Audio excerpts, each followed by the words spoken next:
Hi, sports fans. Jamie Spencer along with the coach, Rich DeLalonis, and we are here at STA Stadium on the campus of Williamsport Area High School. And, Coach, it's been a few years since I've been here, and I'm excited to call the game. I'm pinch hitting tonight. I'm pitch hitting. Well, I'm sure you've done enough of these. You're going to do just fine. But what a beautiful setting for football, and down in a bowl-like atmosphere. Should be a good crowd tonight. And we've got a Dallas Mountaineer team coming in undefeated. And of course, Williamsport picked up their first win last week right here against Pearson. Last week, you guys got a chance to call the game, so we're going to rely on you a lot because you got a chance to see them. But some good things for Coach Pearson in his first year. He's got good numbers. I'm excited to see that. And I'll tell you what, they have some athletes on that offensive end. Well, we've talked about it since we've started doing the games. Skill positions, speed has never been an issue here. But as we all know, you win games at any level on the line of scrimmage, and that's where Coach Pearson has his work cut out for him this year, as they lost virtually everybody. And that doesn't mean they have to be bad. It's just the rebuilding situation with a new offense, a new defense, and sometimes your offensive lines are the last things to progress. They did not get off to a good start last week in the first half, but turned it around, turned it on, found their running game last week in the second half, and before you knew it, they had 29 points on the board. Williamsport, obviously 1-1 on the year. They had a tough go that first round matchup. I mean, that first week one against State College, and they are good to get on the win column, but it doesn't get any easier here on out. I mean, they're scheduled down the next couple of games, very, very tough, and that starts tonight with Dallas. As you said, 2-0. They got a great program, good, young quarterback, and they got some guys that can play as well. And they always have. They're talking about a tradition-rich program way back when Ted Jackson had them. They've won state championships. They played for state championships. They're a perennial playoff team. And, of course, they're guided now by Rich Manella, who I first met when he first started the King's College program. He was their very first coach. I was the head coach at Troy, and he bopped in to recruit a couple of our kids because we were running the triple option as they were at King's. But Rich is a great guy, good football coach, runs a great program, and it's going to be a tough task tonight because while not overly large, they're well coached and they're tenacious. They're a very physical football team on both sides of the ball. So I'm looking forward to it tonight. Like I said, I'm pinch hitting. I'm missing Paul Bowl already, but no, I think we're going to go through it. And so we're going to be right back after this quick commercial break. We're going to have the head coach of the Williamsport Millionaires, Mike Pearson. Don't go anywhere. Hi, Blaze and Lyle here. And Lyle doesn't always drive a Chevy truck, but when he does want a Chevy, he knows to go to blazealexander.com. With over 20 locations across Pennsylvania and thousands of cars to choose from, blazealexander.com is your one place to shop for both sales and service. So let Lyle help you fetch your next vehicle, only at blazealexander.com.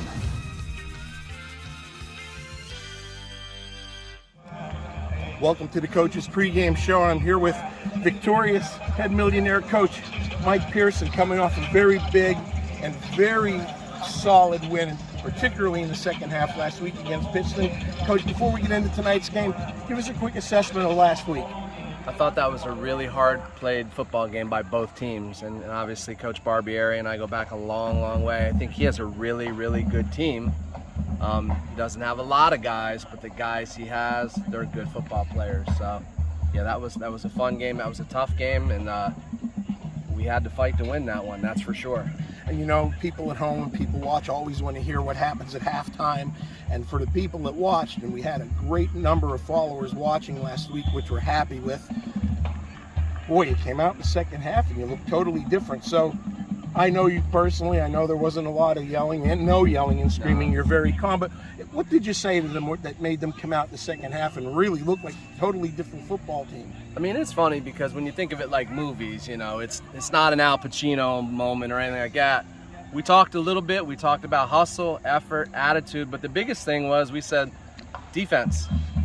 Pitts is getting the ball first. Can you get us a stop so we can go back on offense? Because our kids were just starting to scratch the surface for the first time, honestly, ever with the run game. And we knew that, like we said before, not to belabor it, but scrimmage in Harrisburg and playing State College, those are big, big guys. So we started to find our run game right before the half. and we just wanted to come back out and try to run the ball again, and that's where we got to in the second half. So that's how that changed. Get us a stop, let's go back to work, and stay confident. And it was very evident that your lines of scrimmage were in the Millionaires' favor the second half on both sides. And anytime you can do that and play pretty decent football, no turnovers, penalties, you got a good shot to win.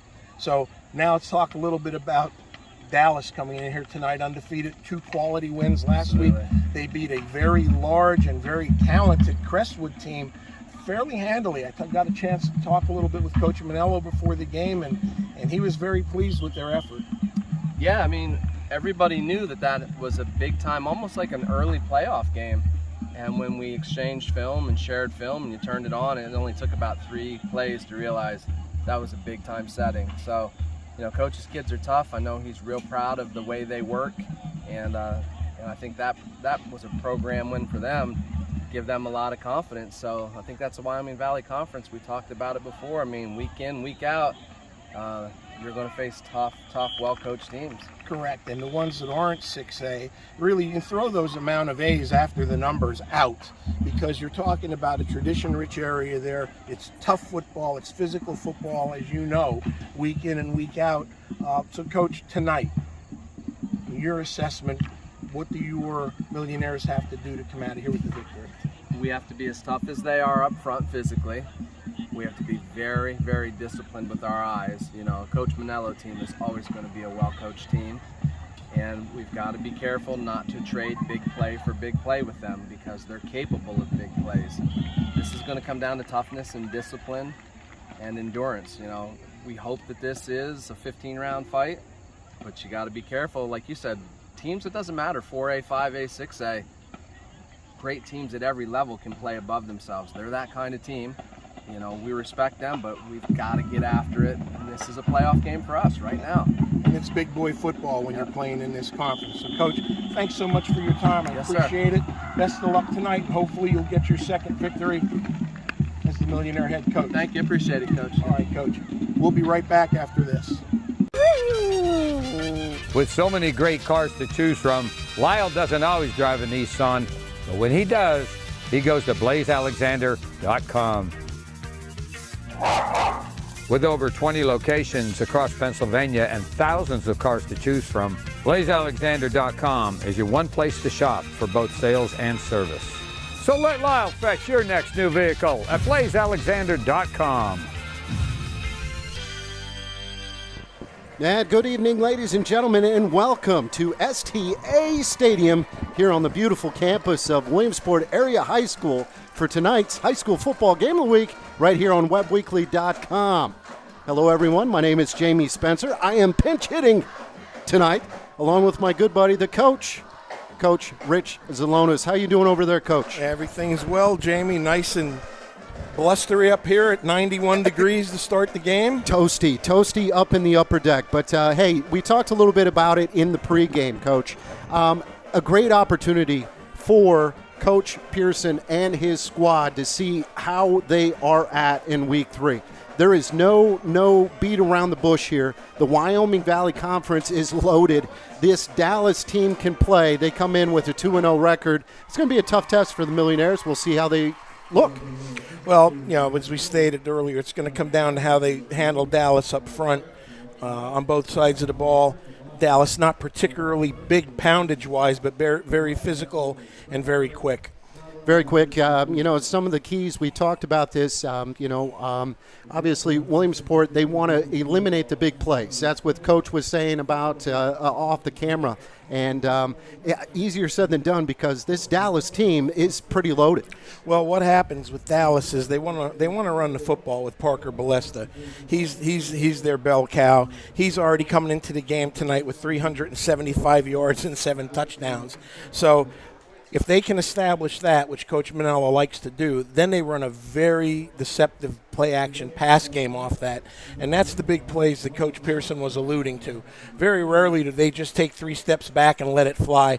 Their play-action, and everything is predicated off the success of their run game. Coach, I watched a little bit of the pregame warm-ups, and I would say that Dallas's quarterback, and I'm going to let you say their name because I've been butchering it all pregame. Go ahead. Brady Sabaticki. Good job. And you did some research with the assistant coaches down the way. But only a sophomore. But, man, he does have good skills. But everybody looks good in warm-ups, Coach. But it seems that he is the real deal. Well, he has performed, and he has a year under his belt. He's come in 19 of 27, 288 yards, 3 touchdowns. He doesn't run the ball much. He's only got 1 carry on the year. So you're not going to see a ton of zone read with him keeping. At least they haven't shown that in the first 2 weeks. So it's going to come down to who's better up front as we line it up. We're going to switch gears and talk a little bit about the Williamsport Millionaires as we are getting ready. Thanks, Camp. I thought Coach and I were in the zone. So it looks like Dallas will receive the opening kickoff, and we are underway. It's a nice, decent kick taken at the 5-yard line. Decent blocking up front. He gets across, missed tackle, and he gets out to the 32. Coach, we're going to have a tough night tonight with the sun setting and Dallas wearing that Carolina blue. Correct. At least they have him outlined in black. So that was Dylan Jeske. One of the runners we'll probably see tonight who brought that ball out for almost 29 yards. The Mountaineers will set up shop, Jamie. 1st and 10. 1st and 10, Dallas comes in with a record of 2-0. They first week knocked off Abington Heights 44-13. And then last week, Coach, 35-14 over Crestwood. And that was kind of one of those games they thought it was going to be a little bit closer than that.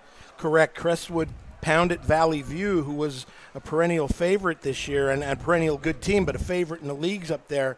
And they handled them fairly easily. There's a good pursuit up the middle by the Williamsport Millionaire defense. Kind of an awkward little zone. Just give it to the big guy up front, and we're going to be calling his name a lot. Yeah. That is number 2, Parker Balesta. Yeah, he's there, as we stated, leading rusher. But George Whaley was in on that tackle, and a good start. A bad snap and a little bit of miscommunication for the Mountaineers on the first play. 2nd down and 9, just underway here, STA Stadium, as there's a little bit of confusion. Like to spread things out. 3 wide receivers go to the top. Quarterback is in the gun. He'll check up. I like this. You see this a lot nowadays, Rich. Correct. And all they're doing is getting the look that Williamsport's showing, and they're getting him into the best play that they feel is necessary. A little swing pass out to their stud, and he gets some nice blocking up front. He's going to pick up the first down. He's down at the 49-yard line, enough for the first down. Correct, and that was actually Balesta's first catch this year out of the backfield. But he's already made to go on and play somewhere. He's a senior, 205 pounds. Probably not big enough for the 1AA level, but will make a fine back maybe in the PSAC or Division III. Hard runner, as you're going to see tonight. A lot of good schools in that Wilkes-Barre area. 1st and 10. Going to go with a pitch out to the right. Good pursuit by the Millionaires, and they are going to kind of maybe a loss of 1 or get to the original line of scrimmage. Yeah, Williamsport pursues very well. That was Devin Harris, 22, on the stop with amongst other Millionaires, Jamie, 5'7", 140-pound junior. And I talked to Coach Pearson earlier in the week, and he's pretty high on this young man. 10:20 and counting. Opening quarter. We are scoreless. Ball is at midfield. 2nd down and 10. Quick snap, quick slant, and that is batted down. Good defense there by the middle linebacker. Correct. He got right into the zone, and he stepped in, and Deacon Brown almost had an interception. Another step, and he may have turned the ball over. So here's the money down. You'll see a lot of people making the change signs and money signs on the sidelines, but this is the down that Williamsport's got to be successful at. We didn't get a chance to get to Williamsport's keys because the game was starting, Jamie, but getting off the field is a big one. Trips will come closer to us. Dallas going left to right. Going to throw. Has a man open and is overthrown, and good thing because he was open. So that's going to be an interesting call here on 4th and 10 at midfield. I don't see any reason why Dallas wouldn't punt. There is a flag down, I believe. Good eyes, and it is against Dallas. I didn't see the call. Usually there, it's usually in a holding place, and Williamsport obviously is going to decline. And Zapaticki overthrew Zach Pacheski, as you stated. He had 2 or 3 steps. He was streaking down the middle, and he makes that catch. He's in the end zone. So I'm glad you're pronouncing those names, man, because I would definitely be sweating. But I am sweating already. Well, Solage Moses back for the Millionaires, Jamie, and what a great way to start the game off for Williamsport's D. As we got a timeout, and that's something that you don't want to see, Coach. That's Well, a special teams timeout. And Cam, we're going to keep it here? Well, Williamsport has 12 kids on the field, so that's why the timeout's called. So we're going to take a timeout as well, Rich. Don't go anywhere. This is WebbWeeklyLive.com. We dress up every corner of your home. We have the perfect mattress from the best sleep gallery so your delivery is immediate and free. And we have that stylish new appliance with the latest feature and finish, with digital price tags that scan the market to ensure you get the lowest price. Our own installers, service technicians, and delivery crews, with live crew tracking so your delivery day is as free as you need it to be. Serving our people, serving our planet. We are Biters Furniture, Mattress, and Appliance. With so many great vehicles to choose from, Lyle, the most interesting dog in the world, doesn't always drive a Toyota, but when he does, he goes to blazealexander.com. With over 20 locations across Pennsylvania and thousands of cars to choose from, blazealexander.com. And welcome back. Punting situation for Dallas. They'll kick it off. Low liner. Moses will let it bounce at the 20. He's going to get away. It takes a Dallas bounce, and it gets inside the 10-yard line where the Williamsport Millionaires will take over 1st and 10, Coach. yeah, nice defense series there. The second one, Dallas got a first down, and Williamsport stiffened up, and I'm sure they'll discuss Pacheski streaking down the middle. It looked like Williamsport blew a coverage. Safety probably didn't have his eyes where he should have, but let's see what the Millionaires do, if they take a shot deep or how Coach is going to play it tonight. I know they'd prefer to be able to pound the ball. That's what got them the most success last week. We'll see what they are going to elect to do against Dallas's multiple 4-3, giving up 13.9 points a game, Jamie. Wow. And they've always historically been noted for their defense. Got a little bit of breakage in the action. It looks like they're going to have to replace him. Must be a wardrobe malfunction of some sort, Coach. Yep, Nasir's on his way out, and Moses is back on his way in. So no penalty. 1st and 10. Williamsport again going to spread things out. And I don't know what the confusion is. Now they're good. They'll reset the play clock and go from there. 2 wide receivers to the bottom.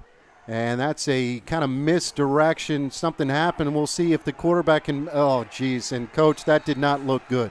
No, he had trouble with the snap and the mesh with Moses right off the bat. And Caleb probably should have just followed and got whatever he could instead of trying to make something happen. But he did, and it's a big loss for the Millionaires. And now they're going to be faced with a 2nd and about 21 or 2, Jamie, depending on the actual spot, but they're inside their own 1-yard line, and you don't want to open up the game here with something stupid as far as a turnover. I agree. So you said it, 2nd down and 21, the ball spotted inside the 1-yard line.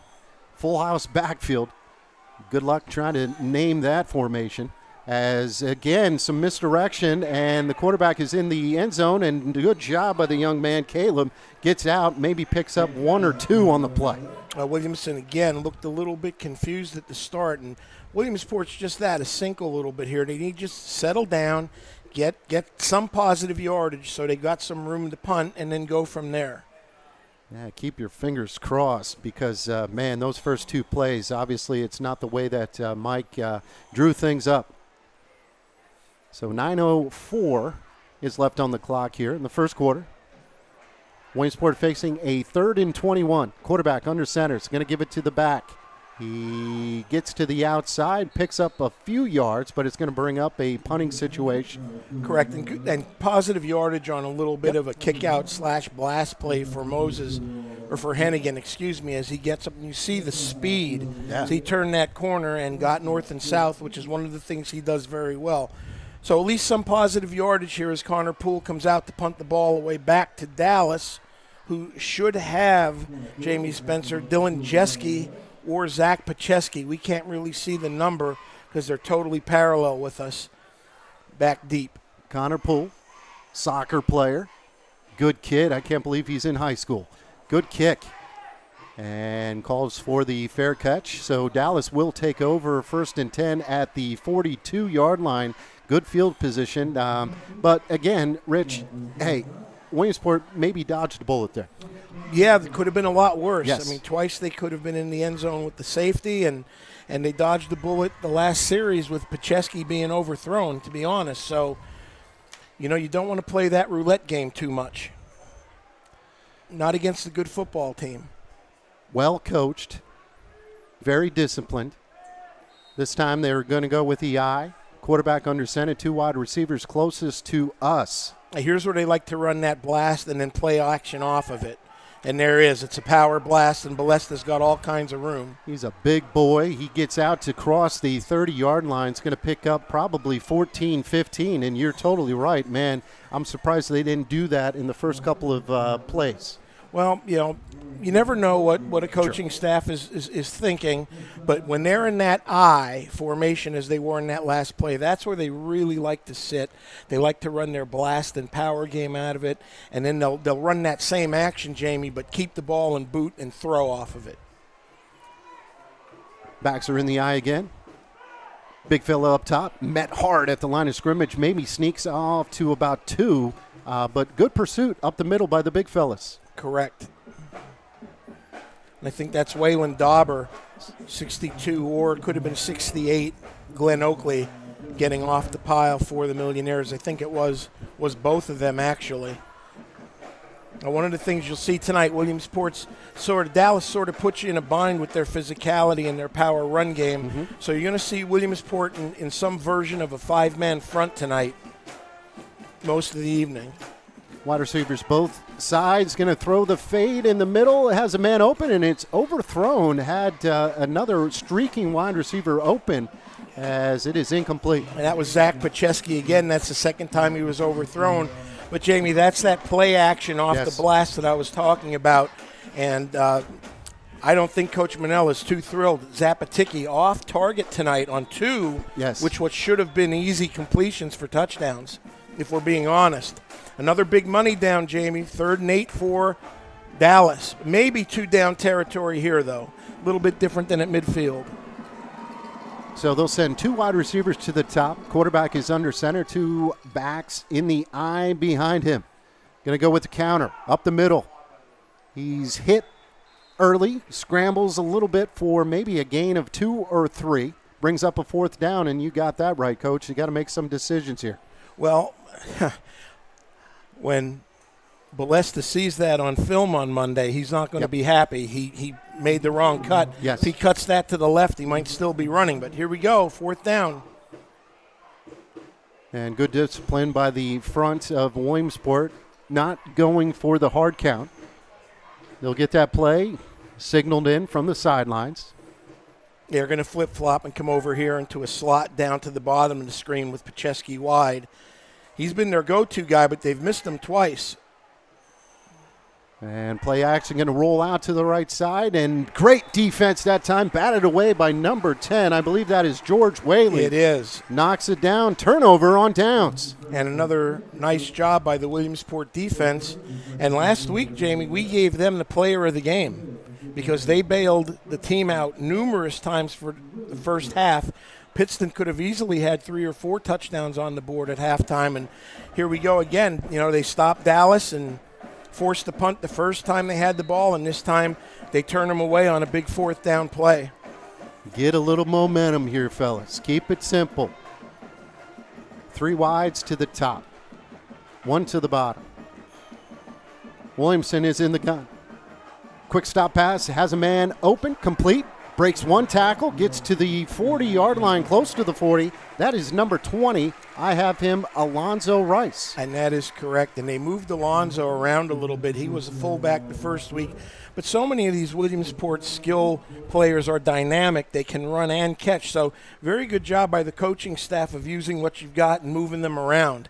And there you see an example of the firepower that Williamsport possesses. Missed tackle turns into an extra 7 or 8 yards for Williamsport. 1st and 10. Ball is spotted at the 38-yard line. 6:25 left to go here in the incomplete pass. Attendant receiver that time was Jameer Harden. And Dallas jumped the coverage on that, and even if they completed it, I think he would have been tackled for a minimal gain, but Caleb overthrew him by quite a bit. 6:23 left in the first quarter, Jamie, and we've got a scoreless game. 2nd and 10 for the Millionaires. Scoreless game, and the sun is about to set here at STA Stadium, and thank heavens, Rich, I ain't going to lie, I haven't sweated this much in a long time. It's been hot the last 2 weeks. Oh, and it got a late flag, and it did look like the wide receiver from Williamsport was held up. No one called it except the guy closest to the coaching staff. Correct, and it was definitely an interference penalty or a hold. They could have called either because they had a hold of the jersey and they made contact early. They tried to hit Harden on a little inside flare route coming across the formation into one of the open zones, and he was grabbed. So they did call that a 15-yard penalty, so that will move them into Dallas territory. Automatic first down, 1st and 10. Ball is spotted at the 47-yard line. 6:19 opening quarter. There's a lot of space for Harden at the top, a lot of green. It looked like that fullback was leaning a little bit too far forward, Coach. Well, you're allowed to move laterally, and we'll see if he took it upfield or if a lineman moved somewhere, but it's definitely going to be on Williamsport for a false start. But keep an eye on that formation if you're watching at home again. When they take Harden and spread him almost on the numbers, if not a little bit wider, there he goes again. You'll see what I'm talking about. There's an awful lot of green between the corner, and they have nobody in the middle of the field. So we'll see if Williamsport attacks that. Going to go with the run. Knocked hard right at the line of scrimmage. That is Nazir Hennigan, and he got nowhere because he just got plastered. Correct, and he got blasted by Parker Balesta. His counterpart. Correct. I'll tell you what, that Parker, he looks mean in those pads. Like you said, 6 foot, 205, good size. Yeah, and he's a good 205. 2nd down and 15, going to go with the power sweep to the outside, and he tries to get it, and good pursuit by Dallas, but he does pick up 5. Well, that's twice now Williamsport's ran an off-tackle play, and they've gotten 5 or 6 yards, but they've run it in situations, Jamie, twice now where they've had very long yardage to gain for the first down. So now Williamsport's faced with 3rd and 10. And at worst here, they should be able to flip the field if they don't get a first down. You got it. And it was good to maybe get a first down, get a little bit of energy. Got 2 wide receivers to the left. Quick throw, trying to set up the wide receiver screen. And there is a flag down. Regardless, pick up 5, maybe 6. We'll see what that flag is for. They hit Harden on a slip screen, if you will.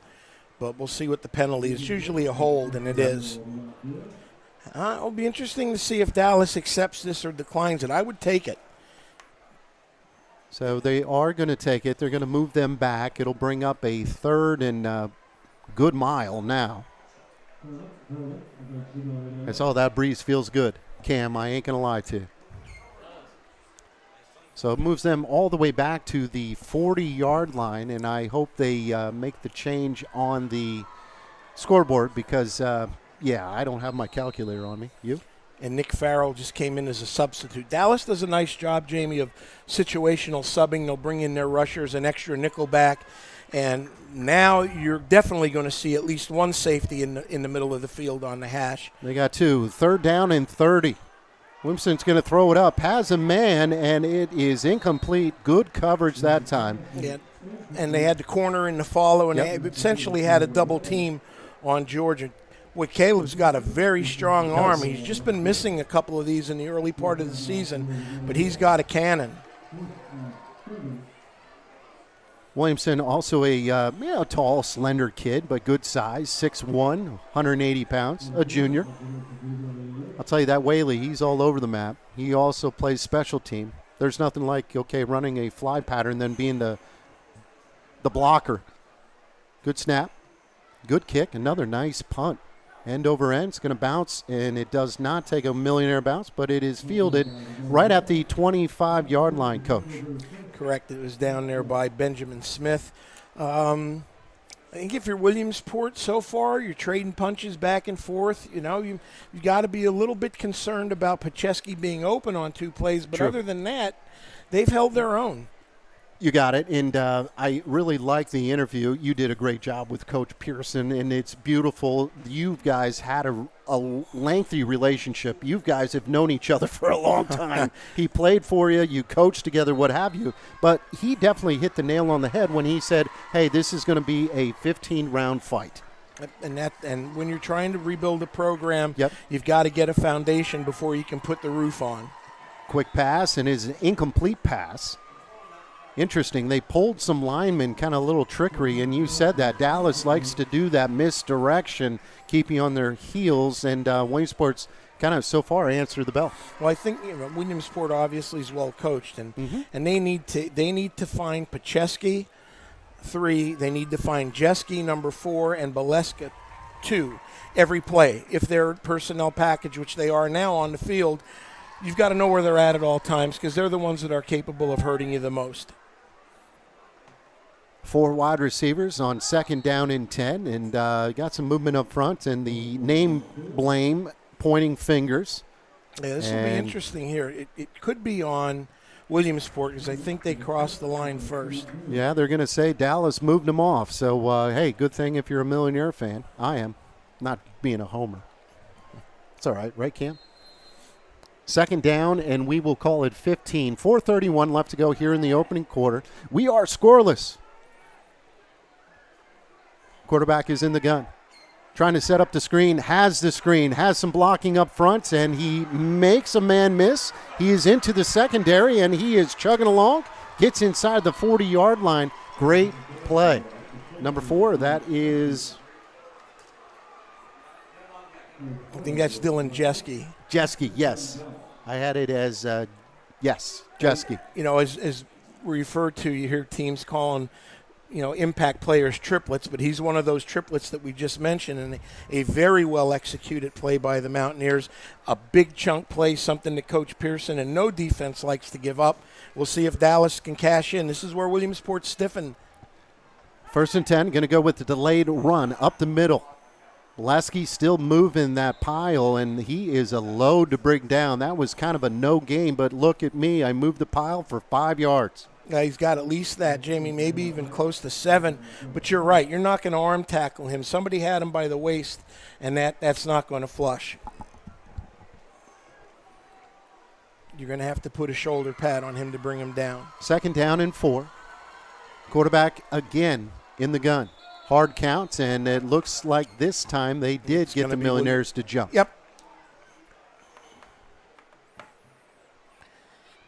And that should give the Mountaineers a 1st down. And these are things that any coach will tell you. From the turnovers and unforced errors. Doesn't matter what sport it is. They drive coaches crazy. You have no control over them, and that's why it makes it so difficult to take. 2 wide receivers to the bottom. QB is in the gun. Delayed run up the middle, and I'll tell you, that guy just keeps on working. And, Coach, that's going to be tough, especially if you're still seeing that in the 3rd and 4th quarter. Correct. Dallas has some nice blocking schemes up front that are allowing Balesta to pick and choose where he wants to go. It's not hitting quickly. It's almost a delay, and he's seeing where he wants to take the ball. Zapatiki in the gun again. That's the quarterback, and that's the first time I tried to say his name. And you got it correct. A lot of practice off camera. 2nd down and 4. Delayed handoff again, and wow, that guy is just a load. Good pursuit by the Millionaires, but hey, it's too late. Another 1st down. And the same play, essentially. Yep. With Balesta sort of sidestepping for a second, getting that handoff, and then deciding where he wants to take the play, and it's going to be 1st and 10. Dallas can get a 1st down with 2:48 and counting in the 1st quarter. We'll see if the Millionaire defense can stiffen. They've been doing it the last week and 1 quarter. Quarterback in the gun. Balesta, nowhere to go that time. Stood up right at the line of scrimmage. Maybe a loss of 1. Good job, Red. Yeah, they did a nice job getting off the pile, I believe, is Alonzo Rice, along with Glenn Oakley again. So a loss of a yard or so. Now Dallas is in a 2nd and 11, and as I just got done saying, hopefully the Millionaire defense can stiffen again. As he said, the Rice kid, he's the one that caught the first down for the Millionaires, moving him around a little bit, kind of playing defensive end, made a great tackle there. Tight formation as he cuts it upfield, and Bolesky is close to getting inside the 5-yard line. Looks like he's going to be spotted right at the 6-yard line, brings up a 3rd down.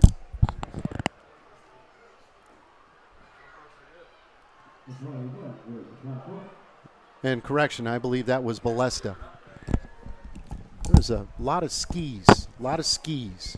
Cam, a lot of skis. Well, that's the Wyoming Valley Conference. A lot of those names up there, Jamie. 3rd down and 6.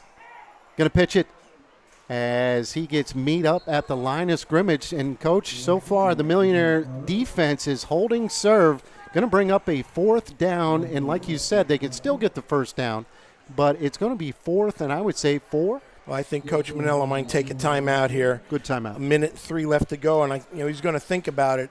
If you're going to think about the field goal here, you got yourself in a bad spot, and not from a distance standpoint, but from where the ball is on the field, all the way over on the left hash. You're not giving your kicker a very good angle. Now, distance, it shouldn't be a problem, but angle-wise, it might be. So I would not be surprised if Coach Manello actually, comes out and goes for this. We haven't seen the kicker much. No. We didn't see him kick in warm-ups. But another thing you might want to do. The one guy did kick you in the head in warm-ups, and I'm glad that you're still standing. Was that a Dallas kid or a Williamsport kid? I don't know who it was, but Yeah. I would be running. Well, I didn't see it, obviously. They got me with my back turned, and the eyes in the back of my head left a long time ago. So You handled it. You handled it like a champ. And, again, let me set that up better. I'm sorry, Coach. But Coach had his back turned. We are doing the pregame, and all of a sudden there was an errant punt that hit him right in the head. And the guy, our cameraman Cam, did not give us a heads up at all. Well, he was trying to film. No harm, no foul. As I was going to say here, Jamie, don't be surprised if Dallas tries to draw Williamsport offsides, takes the 5-yard penalty to get a better angle to kick the ball. So it'll be interesting. And then he certainly may go for it here on some type of play action or quarterback keep off a blast. So it's listed 4th and 3. The ball is at the 4-yard line. They're going to go for it. As they try to get to the outside, he does. Met hard. It all depends on the spot. No, he's not. It's going to be interesting to see whether he got it or not. Nope, they're already said it's Williamsport's football. Wow. They're not even going to measure. Wow. So, again, kind of that tough angle for us, Rich. It is in the bottom corner of the end zone. And, And I hate to interrupt you, Jamie, but I'm just looking at the official here automatically said Williamsport ball, and then I thought they were going to measure it, but no, he was very adamant about it, and the Millionaires have stiffened again. Wow. So they hold serve. That's good stuff. Good stuff. Again, Dallas moving the ball at will, but yet it is still scoreless, 0-0. 54 seconds left to go here in the opening quarter. Williamsport has the ball at their own 3-yard line. Full house backfield. Going to pitch it out to the outside. He does get back to the line of scrimmage where he is met. I'll tell you what, that Dallas front 7, 8, 9, whoever it is, they're all over the football. Well, there were 4 of them, Jamie, that got off the pile, so we can give credit to a whole bunch of people there. But Colby Kleintaub, a senior, 6', 245 interior lineman, was one of the ones to make the stop. 2nd down and 10. Going to go with the delayed handoff, and he is trying to get back to the line of scrimmage. Ooh, that was close to a safety. Yeah, he almost didn't get out, and I believe that was Jeske. That was Jeske on the stop. A lot of these guys, as you know, play both ways. I think that's going to do it for the first quarter, Jamie. And hey, scoreless first quarter. A nice job by Williamsport doing what they have to do to keep Dallas out of the end zone, but they're playing with fire a little bit. They are. So we're going to step out, take a quick timeout, and hey, let's hear from our friends from Euro Optic.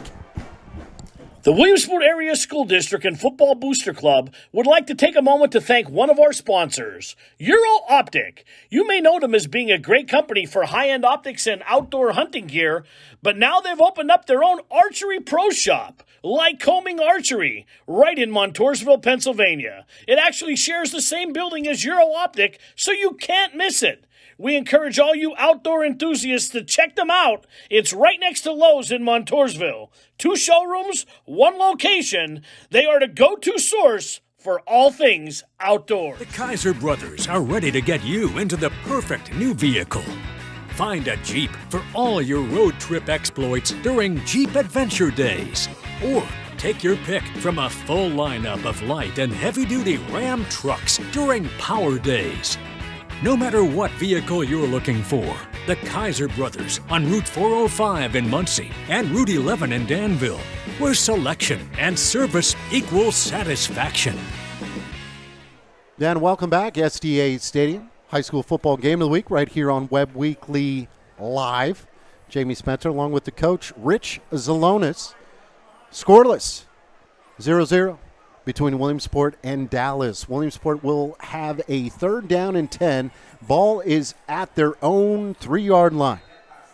Lots of drama in that first quarter, but no scoring. Big down here. 3rd and 10. Quarterback under center. Play action. It's going to throw it up. Has a man, and it is thrown, and it is incomplete. There comes a late flag. I don't know, Coach. And again, it was right in front of the Millionaire defense. Yeah, I don't know about that if they're going to call it on Dallas. The ball was underthrown, and everybody went up for it for grabs. I personally didn't see anything there. Either way, that's going to be a tough one. And, Coach, I'm just going to go out on a limb. I was kind of known for just being very vocal on the sidelines. I think you were kind of the same way, correct? Just a little bit? I mean, you were controlled, Believe it or not, I was very calm with the officials. Yeah, okay. I really was. Okay. And now that's not to say I never got excited, but I don't know if the coaches got them that penalty there, but I didn't see anything, to be honest. I didn't think that was a particular good call. I did not, but nevertheless, that is going to move the Millionaires out away from the end zone. 1st and 10. Quick throw to the outside. Does have some running room. Kicks it to the outside, and he is going to get out of bounds right at the maybe 40-yard line. Who do you got there, Coach? That's Whaley, I believe. Yes. Or Harden. No, it's Harden or Whaley. I couldn't see which one. But the thing is, again, you make one mistake when you get one of these players out in space, you either start the band or move the sticks. It's either one. Very rarely does something bad happen. So like you said, Williamsport, over the years, when they've had some successes, they have always had some great, great talent. It's kind of the guys in between, and it's kind of the team, and it's tricky, but so far so good. 1st down and 10 for Williamsport. Williamson into the gun. He's going to throw it again. Has some time, throws it up in the air, has an in and out, and it is caught. 1st down inside the 20. That is Whaley. Yep. Beautiful. Oh, man, and it was one of those late penalties, and I think he was jawing, but nevertheless, great throw and catch. Well, if that's the case, I'll guarantee you Coach Pearson's not going to put up with that. No. Nor should he. I mean, you just got, if it is on Williamsport, you just make yourself a big play. You get the penalty, you go for the jugular, you make the play, and now maybe you set yourself back. I had a post right in front of me, to be truthful with you, so I didn't see exactly what happened. Was there jawing? Yeah. Oh, yeah. Okay. So that's what they called it a personal foul against Williamsport. So they marked it at the 20-yard line after the lengthy completion. They're going to move it back 15 yards, but, yeah, you're totally right, Coach. You got to keep your head, man. It's 0-0. 1st and 10, though. Into Dallas territory. And just as Pacheski ran by Williamsport's defenders, so did George. Yes. 1st and 10, Williamsport. Williamson is in the gun. He'll send 2 to the top, also a wing back. Got some shifting going on in the backfield, and here's another penalty flag. And you'll see that early in the season.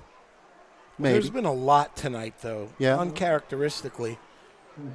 That's a false start against the Millionaires. They'll move them back another 5 yards. Brings up a 1st and 15.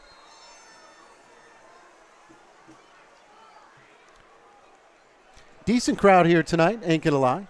Trying to do the whiteout. Teacher appreciation night. And those teachers, as you know, Rich, they deserve it and then some. I would say so. 1st and 15. Low snap. Going to swing it out to the outside. Incomplete. That time it is intended for our guy, number 20, Alonzo Rice. And he didn't have really much running room, even if he caught that one. He may have gotten 2 or 3 yards. Dallas had it well defended. But these are the things, again, as coaches that drive you crazy. You really should be. You should be around the 25-yard line right now, and you're not. And now you've got to play against the sticks. 2nd down, 15. Delayed handoff up the middle, and he is stood up right at the line of scrimmage. That is Nazir Hennigan. Correct. He had some space, and then Parker Balesta erased that space very quickly. And I'm just going to go out on a limb here and say that he's going to do that a few more times this season. Well, yeah, if he stays healthy, he's a good football player. He is a good football player, both sides of the ball. Well, you've got 3rd and 12 for the Millionaires with 11 minutes left until half. Tricky, you call it a money down. I'm just going to say this is a big down. Good snap. Williamson's going to step up, throws, has a man open, and it's incomplete. He was hit right as he threw it, and unfortunately, incomplete pass. That was number 10, George Whaley. We're going to take a look at it. Williamsport had a nice scheme here, guys. They're going to run 3 verticals to clear the field, and they're going to bring Whaley down and across the field. And if Williamson's not hit, you're going to see all kinds of space. So a very nice scheme by the Millionaires. Just needed a little bit more time to throw the ball, and they're going to punt. Punting situation. He's going to sidestep and kicks it to the pylon. Nice kick, and oh, shucks, it just took one of those fancy bounces into the end zone where it will be a touchback. Too bad.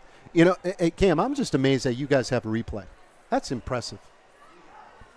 That's impressive. Cam Crosley, our producer, doing a great job as always. My man, Big Mike. Yep. Big Mike's a good kid. Call him a kid because he's 9 years younger than I am. Did you know that, Mike? And we can't forget the man all the way to your left on stats tonight, Tony Birch. Coach Birch, yep. Yeah, we're having fun now that the temperature has dropped.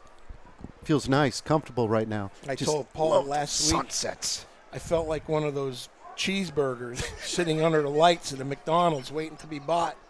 But it actually was worse tonight for a while. That's a great visual. 1st and 10 for Dallas. Going to go with the swing pass to their stud running back. He does pick up the 1st down. Good block there, and also a good tackle by the cornerback for Williamsport. Dallas's wideouts did a nice job of maintaining their blocks, allowing Balesta to get up the field on that swing pass. And those plays don't work if you don't get perimeter blocking. And I believe that was number 11, Yazir Slaughter, who bumped him out of bounds. If he does not make that tackle, we're in trouble. And interesting, they did stop. That's going to be encroachment, I believe, on Williamsport again. Now, at some point, Williamsport's got to wise up. This is at least the 3rd time now Dallas is going on a staggered and stuttered count, so they've got to keep that in mind. Now, Coach, talk to me a little bit. How is that different from, say, the college or pro level when the defensive guy jumps and you continue to play? Was there contact made, maybe? I didn't believe there was contact there, but it was enough for the linesman to throw the blow flag. Yeah. And also to blow the whistle. Or the side judge, excuse me. Ball is up in the air. Good coverage that time by the Williamsport Millionaires. I believe that is our guy, Yazir Slaughter, 1-1. Incomplete. Brings up a 2nd down and 5. 10:32 left to go here in the 2nd quarter. And I'm really surprised that Dallas isn't trying to run the ball a Yes. little bit more right at Williamsport. They had some success with it. But it's interesting. Each game presents you something different. So obviously Coach Manella and his staff saw something in the films. And Williamsport really loaded up the box and unfortunately missed a few tackles. It's going to be a first down for Dallas. As that time he just ran right up the middle, and it seemed that they knew it was coming, but they just couldn't bring him in. And that's at least the fourth time Dallas has run that play. Yep. And they've gotten big yards with it. So that's what I was saying. I'm just kind of surprised that they haven't made it the mainstay of their diet. So another first down for Dallas.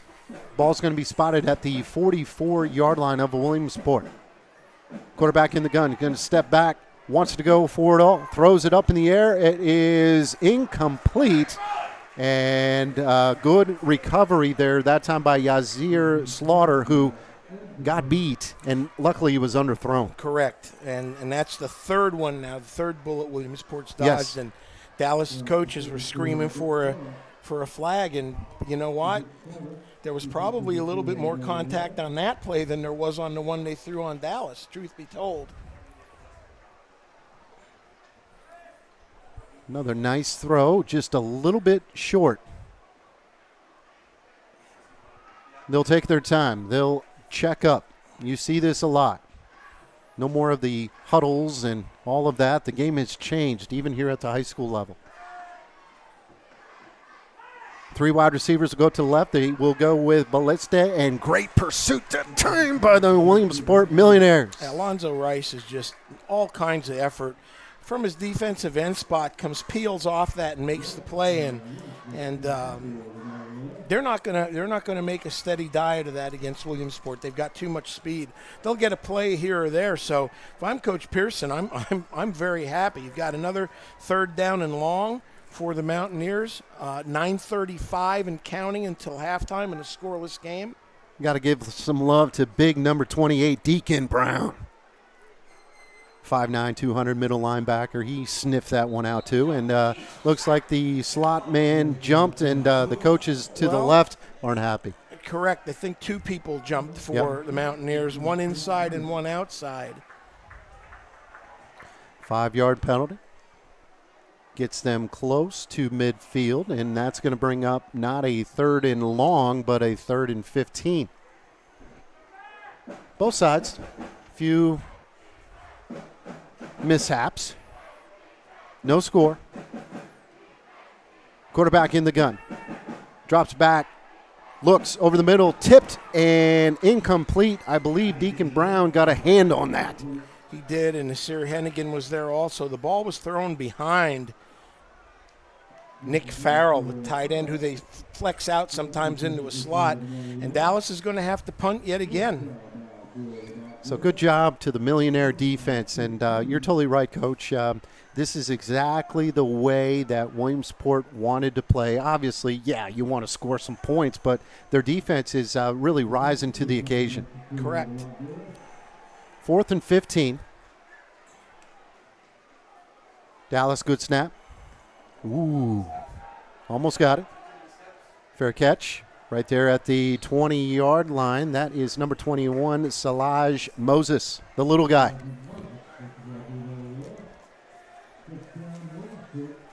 Williamsport's going to take over, 1st and 10. Ball is going to be spotted right at that 22-yard line. See if they can put a couple of first downs and get a drive going here, Coach. Well, I'll tell you what I've seen so far in the first half. I don't recall a high school football game in a long time that's had so many teams take as many deep shots in the first half. There's been at least a half dozen total.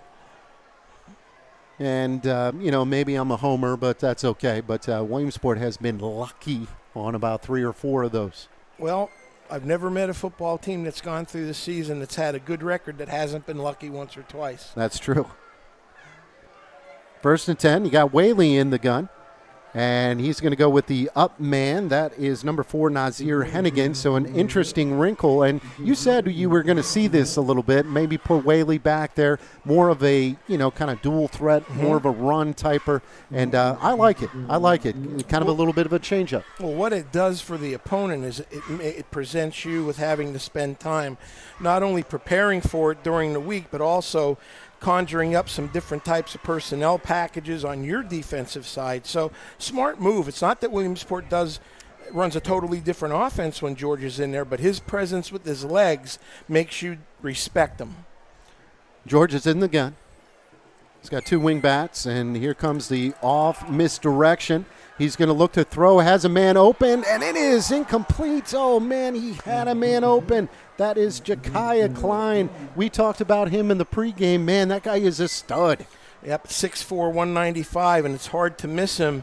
And that ball was put right on the money. Yes. Whaley was under pressure after a bad snap, and it just went through Ja'Kiah's hands, and I know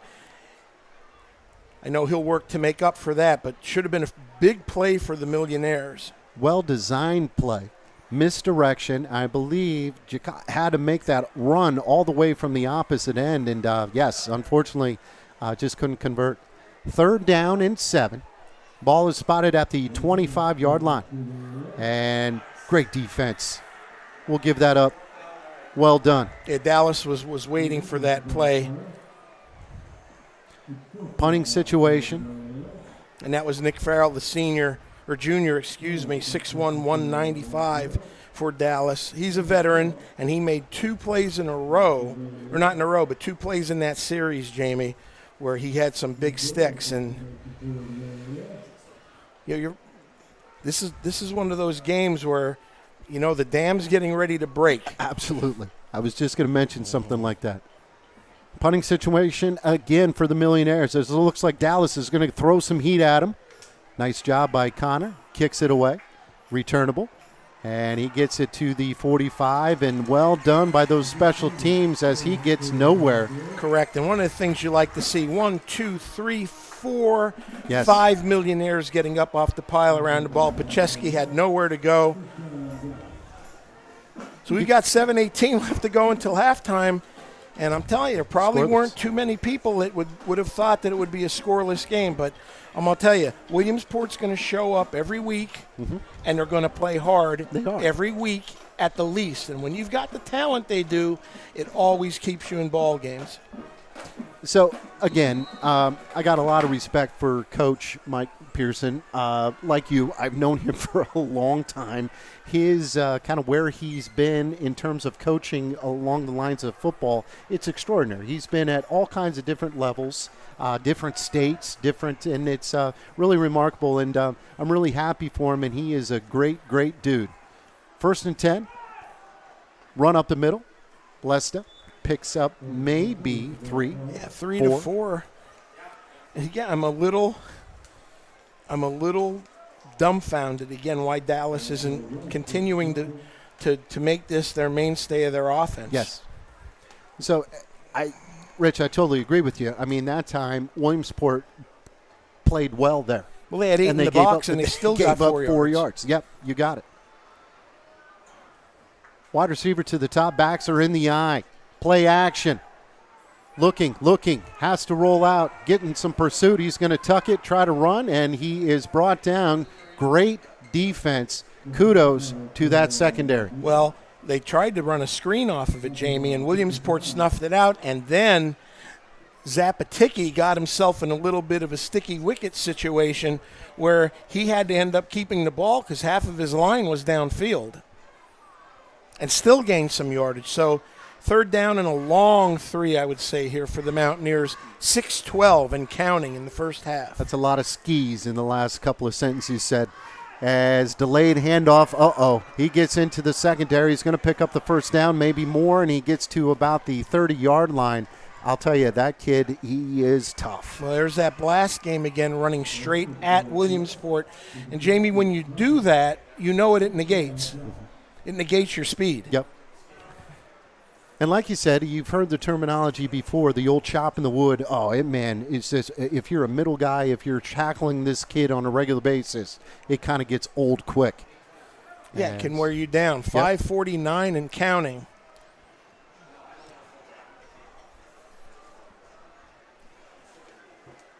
Same play, other side, same result. Oh, big yards. He just ran over somebody. Well, he did. He ran over Dominic Diabelco. It's my man, Dominic Diabelco. You And know, kudos for him to stand in there and take it on.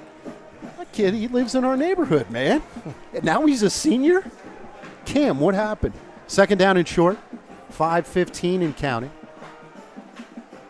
Tight formation. They're going to try. Good job. Williamsport didn't go for it this time. And this is where Dallas likes their play action right here on a second and short. Essentially, if you don't, get tackled for a sack, you've got yourself 2 downs to get a yard. Going to go with the tailback give up the middle. Good surge. Picks up the first down and then some. So, Jamie, the last 3 plays have been basically between the tackles, correct? Yes. And they've gotten them well over 35 to 40 yards. And it may not be pretty football, but it's effective football. I was just going to say that. It's not sassy by any means, but it continues to move the clock. And, Dallas is taking their time. Time not a factor here. No. Both teams have 2 timeouts remaining. 1st and 10 inside the 20-yard line. And, again, one of those hard counts. And they'll look to the sidelines, check things up. You got man coverage for Williamsport on the perimeter. And we're going to go with the throw in the top, and it is caught for the touchdown. Good play. Yep. And you saw that. Williamsport was in straight cover 0 or man coverage, no one in the middle of the field. Dallas attacked it, and this time they did make the play. Yes, absolutely. And that was a very, very impressive drive by Dallas. And, Coach, we were just kind of waiting for it, to tell you the truth. Well, they've had their shots, and again, their real success when they've really had offensive success tonight has been when they've run right at Williamsport, and they chose to do it on that play. And Zapaticki was on target to Pacheski, and Dallas is up 6-0. Jake Chopiak for the extra point attempt. I am so glad that you are itching to say these names. It took me a while to even find it, let alone say it. Good snap, good hold. Kick is up, and the kick is Well, that's Connor Poolish. That was almost down by Melito's sub shop as well. So he's got a fine leg. So they shouldn't, if it would come down to a field goal, they probably have some distance that they can use. So there you go, Rich. We finally got some score. But unfortunately, Dallas did score. So 4:15 left to go here in the second quarter. This is the high school football game of the week right here on WebbWeekly Live. When you want the best, go to the best. Fairfield Auto Group has been giving you the best deals, service, and experience since 1986. Whether you visit their original Ford and Volkswagen store in Montoursville, their second Ford dealership in Williamsport, or their Chevy stores in Lewisburg and Montgomery, you'll be sure to find it at Fairfield. Fairfield for fantastic deals. Find it at Fairfield.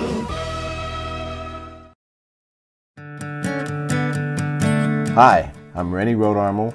I run the Rennie Rodarmel Agency, located at 921 Westminster Drive, Williamsport, Pennsylvania. I think my passion is meeting with the customers one-on-one, reviewing all their needs and doing the best job we can to make sure they have the best available coverage at the best price.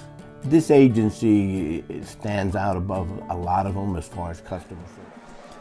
Yeah, welcome back. High school football game of the week. Jamie Spencer along with the coach, Rich Zalonis. 7-0 Dallas, and Williamsport will recover the kick and get it to about the 20-yard line. Well, they will take over 1st and 10. 4:08 left to go. Coach, plenty of time, but again, I don't think you'd try to just shoot the moon here in the first couple of plays. Well, Williamsport's dodged some bullets, obviously, the first half here, Jamie, but also in addition to that, they haven't been able to sustain anything offensively. They've been hit and miss with big plays, which you can survive off of for a little bit. But you got to make sure you execute those if you're going to hit them, if I'm making any sense in what I'm saying. You did. And I would say here a turnover would just absolutely just bury you. Absolutely. Quick throw across the middle, and let's just do that. Great pitch and catch to number 3. That kid is quick. That's my guy, Jameer Harden. Yeah, they ran a version of the play we replayed earlier, a little bit shorter of a version of a clear out, drug Jameer underneath, nice pass from Caleb, and anytime that young man's got the ball in his hands, you hold your breath. Super quick. 1st and 10. Clock will start to move. It's right around 3:44 left to go before half, and there is a completion, but there is a flag as well. It looks like Williamsport kind of jumped. They did. offside. The split end left a tad early, and they caught him. It'll be interesting to see if Dallas declines this or not, because it's only about a yard gain. Don't be surprised if Coach Manella refuses the penalty.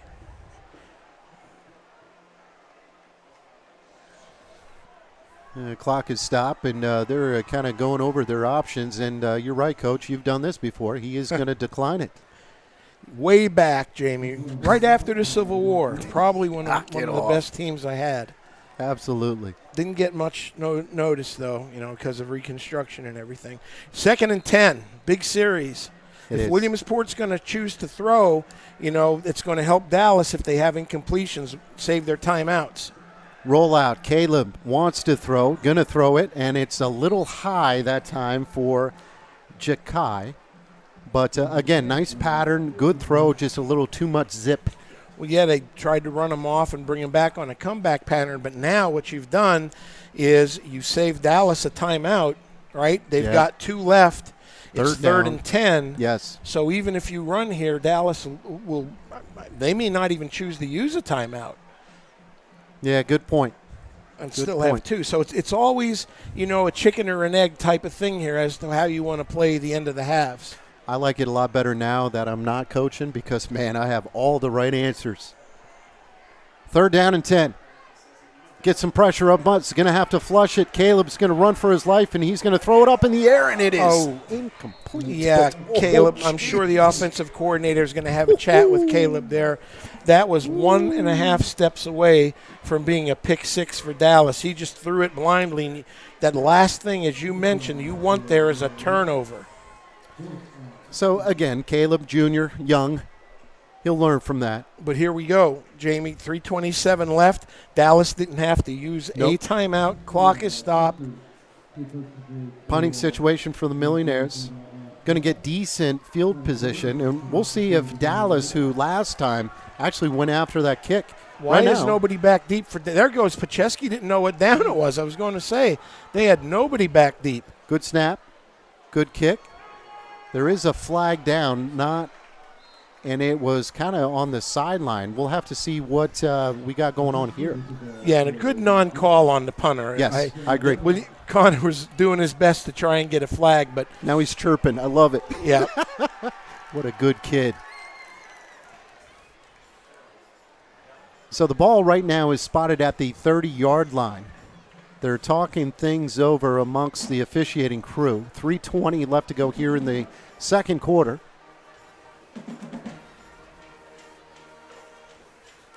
Let's see what the call is. Yeah, there's hold. Had a hold. Wow. And that was early. Yeah, strange. Somebody must have missed their assignment on one of the gunners right off the snap for it to come out that early. Try to tackle him. So here you go. Is that kind of at the end of the play? Yep. You move him back 10? Yep. And you said I wasn't doing homework. Who said that? Cam. Oh, all right, good. I was going to say I didn't say I wasn't looking at you to see where you were looking. I was trying to figure out here. This is a major penalty. Huge. Holy cats. So that was a good punt by Connor Poole, and it's even going to move them back another 10 yards. So good for Connor. Well, I don't want to put myself in Coach Manella's shoes, but I'm telling you right now, we're running 3 blasts, 3 powers. We're running right at Williamsport 3 times here. Because the last thing I want to do is turn the ball over and give Williamsport momentum going into the half. Yeah, good point. And as you said, hey, 3:20 is an eternity, especially if you have 2 timeouts. 1st down and 10.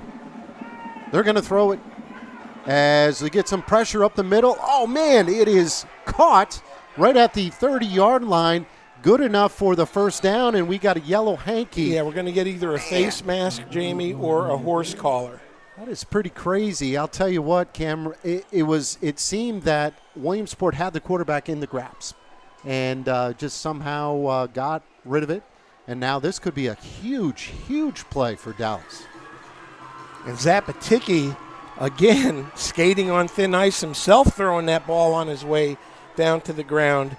But luckily, there was no one around a receiver. He hauled it in, made a nice run, and then are going to get the horse collar or the face mask tacked on top. And 15-yard penalty. 3:09, Jamie. Yep. 2 timeouts left. You're at midfield. Time now is not an issue for Dallas. Not at all. They can do anything they want. They can run the ball anywhere they want, etc. And especially right here, Rich, as you know, they like to take their time at the line of scrimmage. The penalty stops the clock. They don't wind the clock here in high school. Yep. And so this is, you're right. Let's see if Williamsport's got to find a way to dig deep here, boys. 1st and 10 in midfield. Going to throw. And it is incomplete. Wow, he's off tonight. There was no pressure on him. And he had his out pattern to Joe Peters, it looked like, and just, I mean, honestly wasn't close. He threw it way wide right. Looked like one of the Philly starters. And the thing of it is, I know that you want to throw that hard. That's a tough throw to make. But if he just took a little something off, it would have been fantastic. 2nd down and 10. Williamsport in man coverage again, or loose man. Going to run up the middle. Oh, geez. And there he goes. Yeah, he's going to score, and there's no flags. And there's that blast again. I don't know if we can take a look at it, but this is the play that they've been hurting Williamsport with all night. So let's take a look at it here, Jamie. You're in the gun, and Balesta's sort of going to sidestep for a little bit and then find his way. Just had to make one man miss. Well, it's a guard trap. The right guard's trapping, and there he goes. There was nobody in the middle of the field because Williamsport's in man coverage, and he gets by the interior line and backers, and it's a long run for Balesta. And like you said, just kind of lull you to sleep a little bit. And he's having himself a big night. I think Tony Birch is on his way over to show you some big numbers. Some people say unofficial, but these are official because they're my man. 16 carries for 143 yards already. It's not even halftime. Thank you, Tony. Thanks, and Tony. those are the big chunk plays that Mike wanted to avoid, as we talked about. But Dallas is so tough. That's a quick guard trap from the gun, and the line blocking's quick on it. Yep. But he's not attacking the line of scrimmage right off the bat. He's hesitating just a tad, and he runs it well. You can tell they've practiced that over and over, and the senior's having a very big night for Dallas as they go up 13-0. I'm going to try for the point after, as they had some substitution issues, but we're all set and ready to go now. Here comes the snap. Good hold. Kick is up, and it is low. No good. That kind of looked like my drive on number 4 the other day. Let's see if that comes back to haunt Dallas. Yeah. Because we know Williamsport's played 4 quarters. Even at State College, they played hard the second half. And, of course, last week they came back and took the game over in the second half. So 13-0 at worst. And again, 3 minutes left to go, so who knows? I mean, if you get one of your skilled players out in space, but again, with Dallas, I'm sure they're going to do that prevent defense, Rich. But, overall, we'll talk about this a little more at halftime, but so far, so good for the Millionaires, man. Yeah, it's been an interesting half. You know, Dallas has Williamsport's dodged some bullets. Yes. Defensively, but they've also done some nice things offensively, big play-wise. But I'd be willing to bet you the coach wants a lot more consistency out of the offense. A couple of penalties here and there that really hurt them, but other than that, I mean, heck, it's 13-0, and you get a chance to do something right before the half. High kick, and oh, geez. Well, luckily that went into the end zone. I agree. That could have been ugly.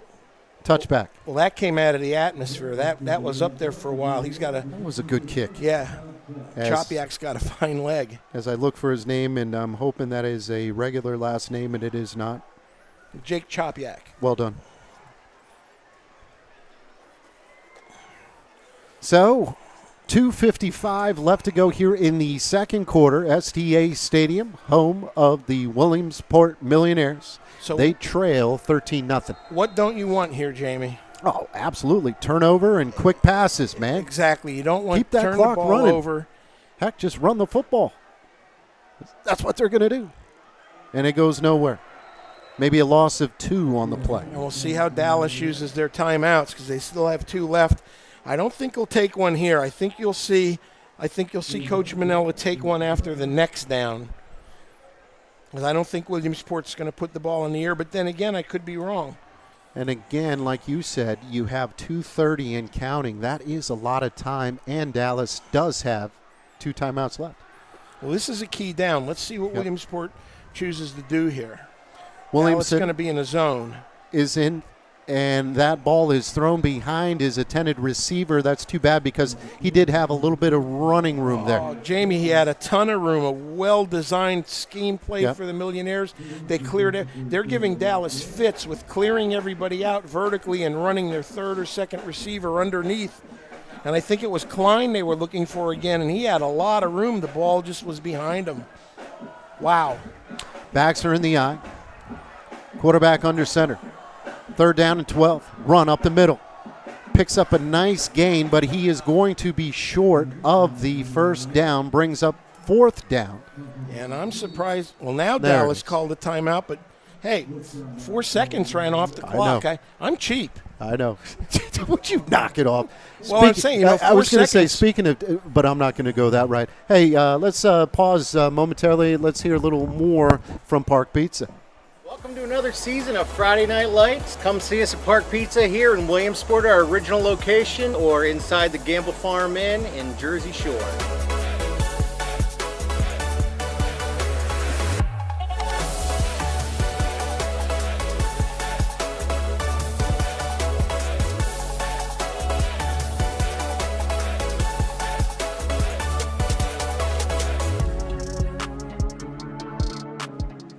And welcome back, STA Stadium. 4th and 4. 2:05 left to go here in the second quarter. Dallas has been on a 13-0 run. And now, see, something to keep an eye on here. They've been close to Connor Poole twice. Yes. And I'm sure Coach told them to stay off him if you're not sure if you can get the ball or not. Dallas should get pretty good field position. And good high kick again by Connor. That kid is good. Yeah, it's all the way back. Dallas is going to take over on its 38. And Williamsport was very lucky to get that punt off. Trying to get the number. I believe it was Peters that came screaming through. Yep, Joe Peters, a 5'11", 160-pound senior. I don't know how he missed that. Yeah. It's kind of seemed that the snap was just time-wise just off a little bit. So we're right under 2, Jamie, 1:59. Dallas has 2 of their timeouts left. Great field position. I know what I call first down. Absolutely. Or do they set it up with the play action? We'll see. 1st down and 10. Ball is going to be spotted at the 38-yard line, like you said, Rich. Quarterback is in the gun.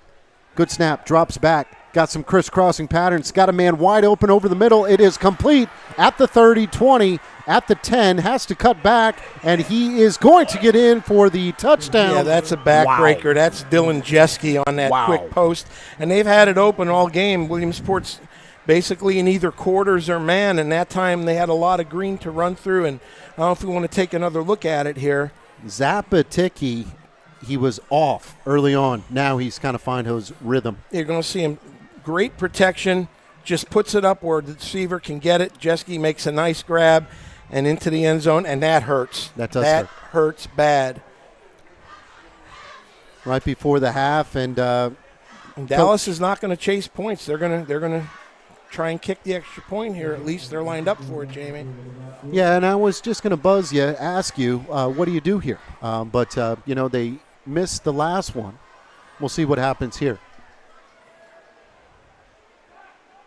Good snap, good hold. That time it is through the uprights. Yeah, you know, it's really interesting because the two that he has kicked look great. He's buried them. He's almost put them off the turf and onto the track. So I don't know whether the hold wasn't good on the second one. We're kind of far away here, but something happened because that was, like you said, it looked like one of my tee shots. Absolutely. Oh, speaking of tee shots, it was really fun, Coach, to walk down on that stadium before the game to get a chance to talk to Coach Pearson. That is just such a lovely turf. It's a beautiful facility here. It is. It's a insane. Great, and not only is the field nice, but the setting's beautiful. Absolutely. Kind of down in a bowl. Yep.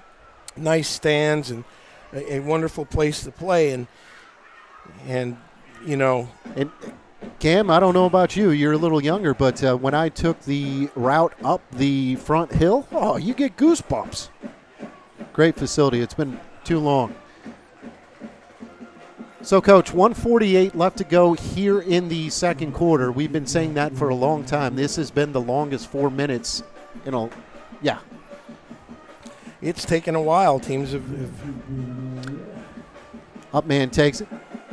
Going to have a good return. Brings it out across the 35-yard line. That is number 10, George Whaley, I believe. Yeah, George is having himself a nice offensive night and has also made a couple of big plays defensively. So it's kind of a weird half. I mean, both teams have had their issues. Both teams have had their chances. But lately, the last three series, Dallas has settled down and made the plays when they've had to. They've kept it simple, and I'll tell you what, it helps when you kind of have a guy, a bulldog by the name of Balesta, who kind of sets everything up, and then that quarterback kind of found his rhythm the last couple of plays. So, 20-0. And now do you run the clock out if you're Williamsport, or do you take a couple shots here? You've got the ball on the 36. 1:42, one timeout left. Decent field position, absolutely. So they're going to go with the Wildcat. Whaley is the quarterback. And, another flag. I think that was movement up front. Well, I think in two places. And Nasir was also leaning. Yeah. So that's going to move them back 5 yards, Coach. Yeah, Blake Butler, the center, is not real happy for some reason. And a lot of self-inflicted wounds. The good thing is, Jamie, everything's coachable, everything's teachable, and everything is improvable for Williamsport and what they've done wrong this first half. Yep. Make some adjustments, see what happens. Yep, it's not an effort issue. It's not an attitude issue. No. Those things are the things you can't control or coach sometimes. Whaley in the Wildcat. He's going to keep it. Gets to the line of scrimmage, and he's hit hard. Picks up, I would say, 4. Correct. What Dallas is doing defensively, and I believe they're doing it with Balesta, is he's spying Whaley wherever he goes. Yep.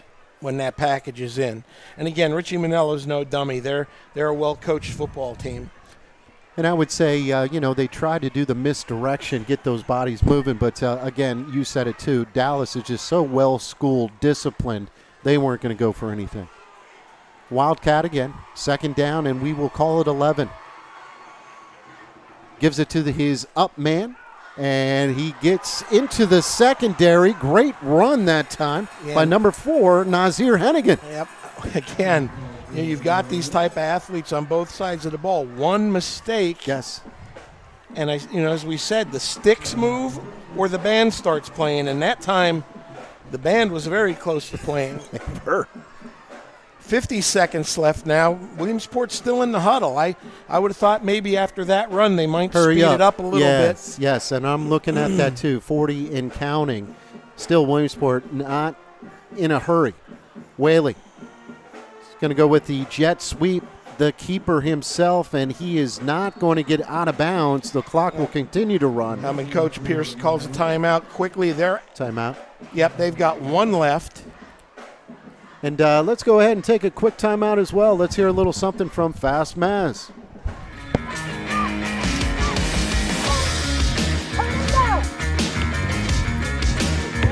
Fast Maz Speed, Agility, and Quickness Camp. This is where we get it done. Improving everybody's quick turnover, everybody's agility, everybody in transitional sprints, all ages, all sports. You want it, We got it. Come to Fast Mass.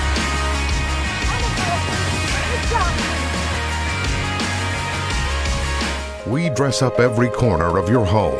We have the perfect mattress from the best sleep gallery so your delivery is immediate and free. And we have that stylish new appliance with the latest feature and finish, with digital price tags that scan the market to ensure you get the lowest price. Our own installers, service technicians, and delivery crews, with live crew tracking so your delivery day is as free as you need it to be. Serving our people, serving our planet.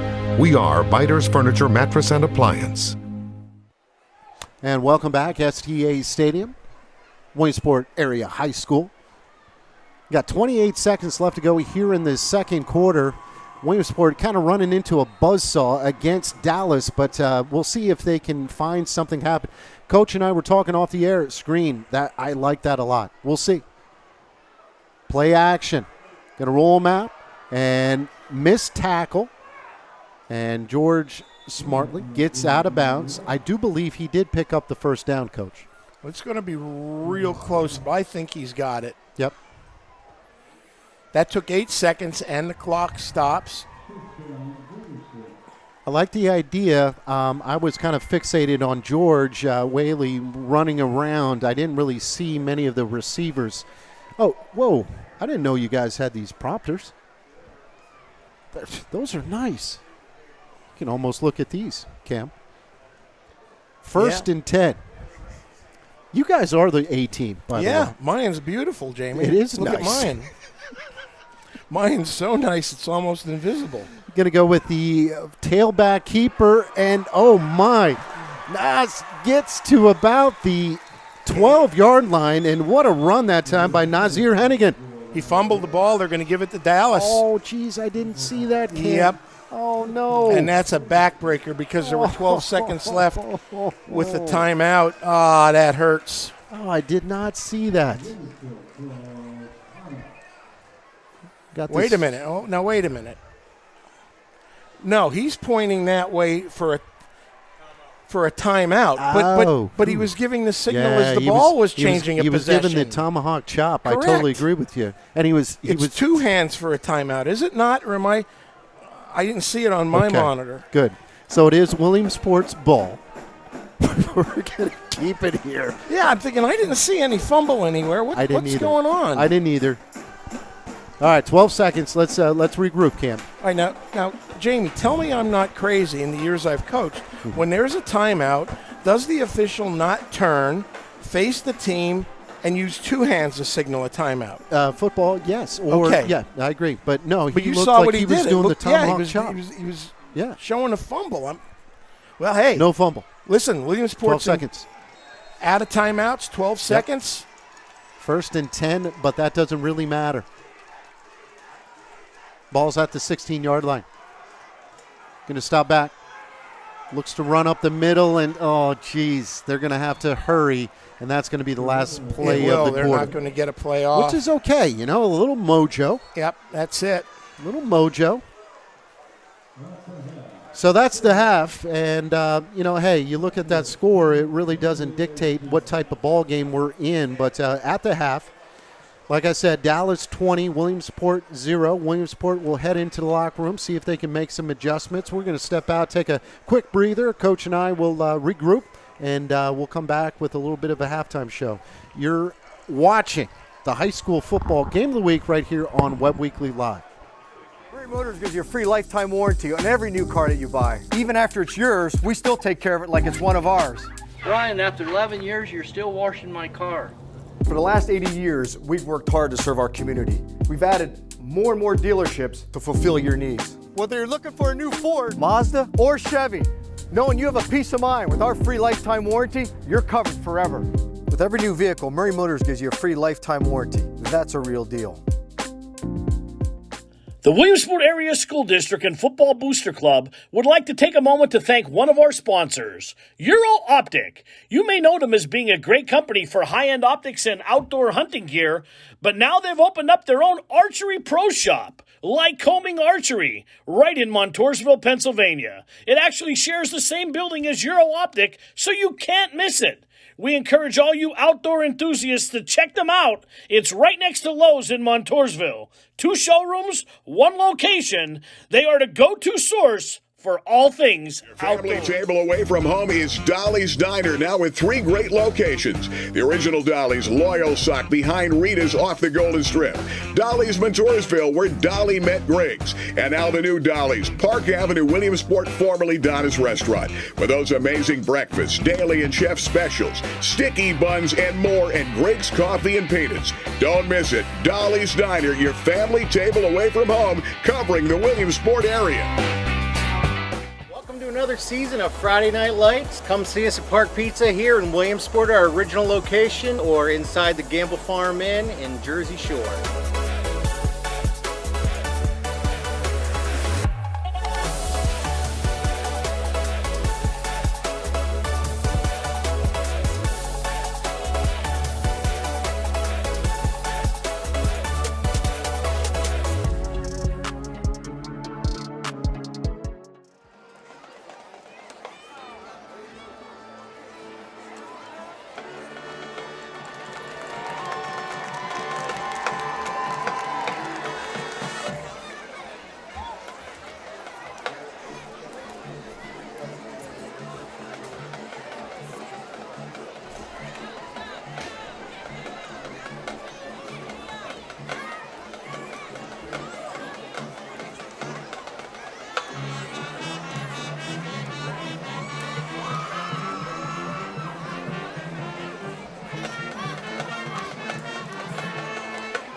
Please enjoy the Dallas Marching Band.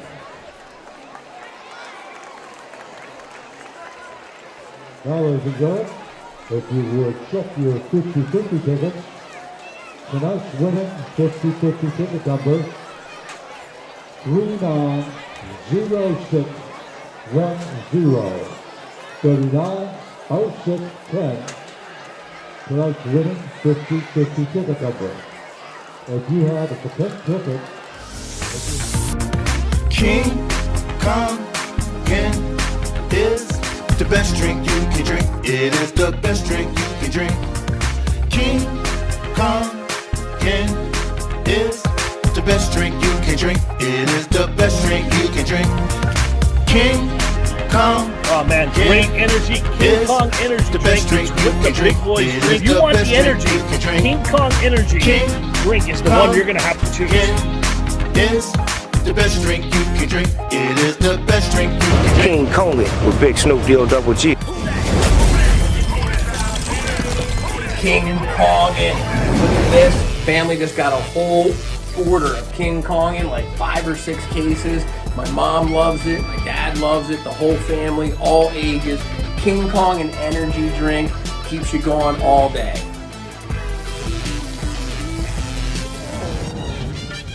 Lyle doesn't always drive a Ram truck, but when he does decide he wants one, he goes to find it on blazealexander.com. With over 20 locations across Pennsylvania and thousands of cars to choose from, blazealexander.com is your one place to shop for both sales and service. So let Lyle help you fetch your next vehicle only at blazealexander.com. We dress up every corner of your home. We have the perfect mattress from the best sleep gallery so your delivery is immediate and free. And we have that stylish new appliance with the latest feature and finish, with digital price tags that scan the market to ensure you get the lowest price. Our own installers, service technicians, and delivery crews, with live crew tracking so your delivery day is as free as you need it to be. Serving our people, serving our planet. We are Biters Furniture, Mattress, and Appliance. When you want the best, go to the best. Fairfield Auto Group has been giving you the best deals, service, and experience since 1986. Whether you visit their original Ford and Volkswagen store in Montoursville, their second Ford dealership in Williamsport, or their Chevy stores in Lewisburg and Montgomery, you'll be sure to find it at Fairfield. Fairfield for fantastic deals. Find it at Fairfield.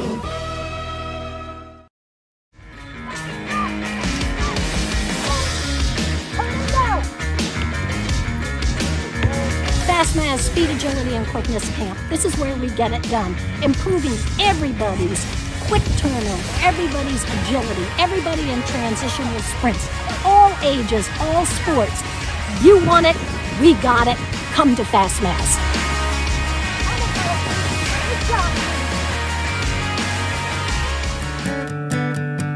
Hi, I'm Rennie Rodarmel. I run the Rennie Rodarmel Agency, located at 921 Westminster Drive, Williamsport, Pennsylvania.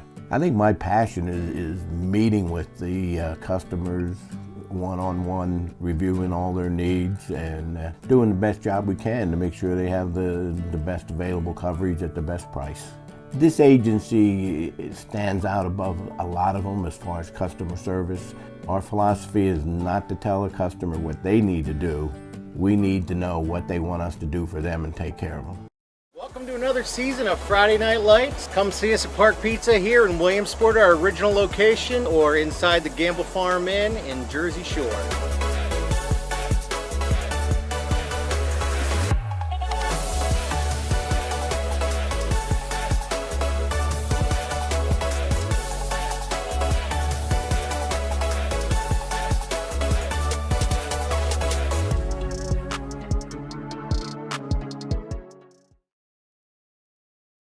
The Kaiser brothers are ready to get you into the perfect new vehicle.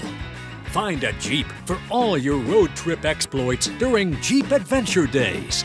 Or take your pick from a full lineup of light and heavy-duty Ram trucks during Power Days. No matter what vehicle you're looking for, the Kaiser Brothers on Route 405 in Muncie and Route 11 in Danville, where selection and service equal satisfaction.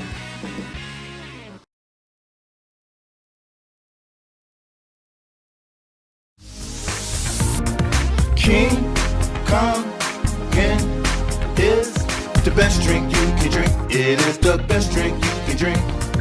King Kong is the best drink you can drink. It is the best drink you can drink. King Kong. Oh man, great energy. King Kong Energy the best drink you with the can drink. big boys It drink. is You the want best the energy. drink you can drink. King Kong Energy drink is the one you're gonna have to choose. Is the best drink you can drink. It is the best drink you can drink. King Kong with Big Snoop Deal Double G. King Kongin. Look at this. Family just got a whole order of King Kongin, like 5 or 6 cases. My mom loves it. My dad loves it. The whole family, all ages. King Kongin energy drink keeps you going all day. The Williamsport Area School District and Football Booster Club would like to take a moment to thank one of our sponsors, Euro Optic. You may know them as being a great company for high-end optics and outdoor hunting gear, but now they've opened up their own archery pro shop, Lycoming Archery, right in Montoursville, Pennsylvania. It actually shares the same building as Euro Optic, so you can't miss it. We encourage all you outdoor enthusiasts to check them out. It's right next to Lowe's in Montoursville. 2 showrooms, 1 location. They are the go-to source for all things outdoors. Yeah, welcome back. Halftime here at STA Stadium, home of the Williamsport Millionaires. We're at the score, Dallas 20, Williamsport 0. And, Rich, we were looking at some area teams, and why don't you do the quick recap there, bud? You find out some interesting scores. Yeah, we usually like to get what we can, and we've got a score courtesy of one of my good friends, the clock operator up at Shore, Brad Williamson. 49-0, the Dogs rolling yet again over what many believe to be a stellar Selinsgrove team, but Jersey Shore is absolutely loaded this year, and barring any major injuries, they're going to have a fine season that's going to take them well into the playoffs. We also have an updated score from Catawissa, where Loyal Sock is leading Southern Columbia 20-10 in the third quarter. And we'll see, hey, a lot can happen, but you know what? That doesn't surprise me at all, just because, we talked about it. Southern, it's Southern. But Loyal Sock is good this year. Yep, they've got a very good running back, and if you can run the ball, yes, you can control tempo, you can control clock, you can keep Southern's potent offense off the field, limit the amount of times they have the ball. Now, I have no idea what's going on down there. Sure. But if somebody said make a bet, Yeah. that's probably what my bet would be. And Southern, the first 2 weeks, while they've won, they haven't been their dominant selves. From the get-go. They've had Yes. to come back in the second halves a couple times. So who knows? Let's hope the Lancers can pull it out. I agree with you there. So, again, here real quick, Coach, before we get into that third quarter, Williamsport had some opportunities. They had some chances. Unfortunately, the score doesn't dictate, and I hate to use that term because it is what it is, but we had a good ball game until the last 5 or 6 minutes left to go in the second quarter. We did. Both teams had their shots, missed on open receivers. Then I think Coach Manello got back to doing what Dallas does best, and that's line up and run the ball right at you and play big boy football. And Parker Balesta, what do we have him for the first half, Jamie? We say unofficial stats, but these are official. He has 16 carries, 143 yards for the 1 touchdown. Brady Zapatiki is 7 for 15, 169 yards. Struggled early, but then he found his mojo, found a little bit of a rhythm. He has 2 touchdown passes. One was a 62-yarder to Dylan Geske, and then an 18-yarder to Zach Beske. And I'm done saying skis. All right, so we had Pacheski, Zach Pacheski, and Jeske. I get it, Jamie. I'm an old coal cracker, so those names just, I'm a coal region guy at heart, but those things just flow off flow off my tongue. But yes, and the thing is, they could have had 2 more. Yes. That Zapotiki overthrew early on, but Williamsport also had their chances on a couple passes and stat-wise, and again, they had a nice drive right before the half. Unfortunately, ran out of time. No more timeouts. They were inside the red zone a couple of times, but again, no points. Real quick for the Williamsport Millionaires, quarterback Caleb Williamson, 5 for 11, 75 yards. Nazir Hennigan rushing the ball well, considering 10 rushes for 61 yards. Whaley doing the best he can, 5 rushes, 13. I really liked how they used him in that Wildcat. They kind of moved the ball. And then also Jameer Harden has 2 catches, 25 yards. But that kid, he can make some plays. So hopefully we can isolate him in the green open space. Well, Millionaires are going to get the ball to start the third quarter. And it'll be very interesting to see what they do offensively, if they start off with Williamson again or if they put Whaley in at quarterback. And again, what that gives you, I didn't get a chance to expound a whole lot on it because I don't want to be a windbag, but we've got some time here. But when you've got that dual threat kid in there at quarterback, it just gives you an advantage. It gives you an advantage because it's one man that you have a hard time accounting for defensively if you're going to play 4 backs and 2 receivers. And Williamsport's got that kind of firepower that as a changeup, it really stretches you thin. It makes you transparent defensively, which then means you can't make any mistakes. And how many times did we see this first half? One kid from Dallas is out of position, not in the gap, and it's not a 4-yard run. No. It's a 14-yard run or maybe a house call. Some great analogies right there. Seriously. Coach, you're doing great. You've dropped a few things, like you called the one kid a bell cow. I have never heard that term before. I am taking that home with me. Well, there's no offense to that. It just means that's your, I'll use another one. That's your bread and butter. It's your go-to guy. Yes. And Parker Balesta has been around the block. And listen, as the weather starts to turn here eventually and they get into the playoffs, absolutely, which Dallas should do, you need a rushing attack. Williamsport is set to receive the second half kickoff. It is taken at the up counter, and he gets brought down right when he gets close to that 16-yard line where they'll take over 1st and 10. What was the other one? I think he came out of nowhere and said, I don't want to be a windbag. Windbag. That's a good one, too. I'm writing that one down. Gavin Lewis, by the way, on the stop for the Mountaineers. Big drive, I think, Jamie. Even though it's early, I think it is. Even if Williamsport doesn't get any points, I think it's imperative that they get a couple first downs here, get some type of consistency offensively rather than relying on a big play. So 4 wide receivers. Got a tight end in there as they're going to go with a kind of a jet sweep, get some running room. Nice pickup on first down, Coach. We haven't seen that. They really spread them out that time. They did. They went empty, brought Whaley back in sort of a sprint deep motion and tossed them the ball. So it's essentially a sweep play or wide stretch or wide zone out of no back, and it gains them 7 yards or a long 6 to start the third quarter. Good gain on first down. So, Coach, I'm standing up, and it is a kind of a whiteout theme tonight. Good student body here. Yeah, there was last week also. That's awesome. Bring someone in motion, going to run the same play. That time, Dallas says negative. Oh, and again, well coached. They're sitting at home waiting for it. They diagnosed it, I think, as soon as the motion started. And that was Joe Peters, one of the senior linebackers. We've called his name twice now to start the third quarter, I believe. He's also one of the leading wide receivers for this Dallas team. You still see a lot of players playing both ways, and you have to do it that way. Best players have to play. 10:40 and counting, third quarter.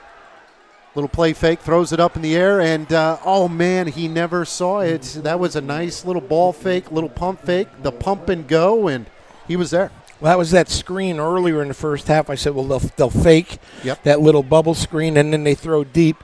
They've run it in every game so far this year. But Jameer was down the numbers, and the pass was actually along the sideline. So there was some miscommunication. and Williamsport's going to have to punt. Pacheski deep for the Mountaineers, Jamie, and let's see if Connor can boom another one. So Connor has been kind of the millionaire MVP so far. Good skills. They come after it, and again, a beautiful kick. It's going to be taking at the 45-yard line. One-man miss, and this kid is pretty quick.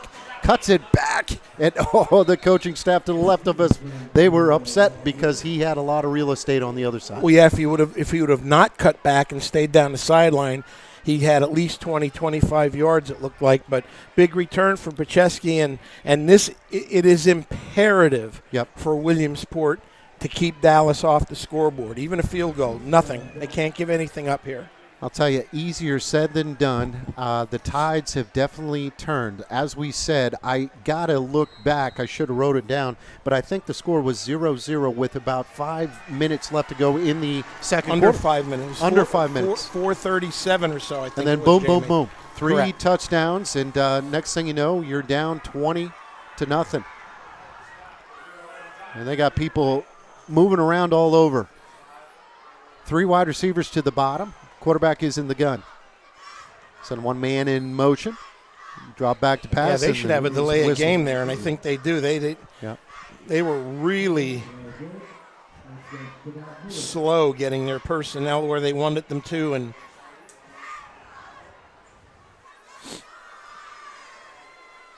you don't like to see that. well, no, as a coach, first play. You're obviously looking for perfection. You know you're not going to get it, but you hope, as Vince Lombardi said, that if you chase perfection, you'll become excellent in the process of doing so. That's why so many coaches appear to be grumps. They're just trying to, And they're going to go for it all. He throws it up in the air. It is, wow, that kid, wow. Number 5, Kanief Carter. Look at the legs on that guy. Yeah, nice job, nice defense there. A little bit of hand fighting. I'm glad to see the official let it go because it was on both sides. And Zapatiki's had a very unusual game. He's been sort of like a water spout. He's been on a faucet, on, off, on, off. He underthrew that one again. And he kind of got away with a few things. He missed a few throws early, but then he came back and put some balls right on the money. Second down in 15. Ball at the 40. Going to go with the up man. My man has been busy tonight. As that time, good job by the millionaire stingy defense. No gain. Glenn Oakley again inside. Nice job. They tried to run the trap play that they hurt Williamsport with quite a bit in the first half. So hopefully Williamsport's made some adjustments to it. And I think you've got, I don't know. Depending on what you do here will dictate whether you go for it on 4th down or punt.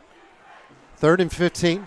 Going to go with the run up the middle, and just got tripped up by that last linebacker, and a good thing he did. That was very similar to the play where he ran for a touchdown. And now it puts you in a much better position if you're Rich Manella to go for it and possibly get it.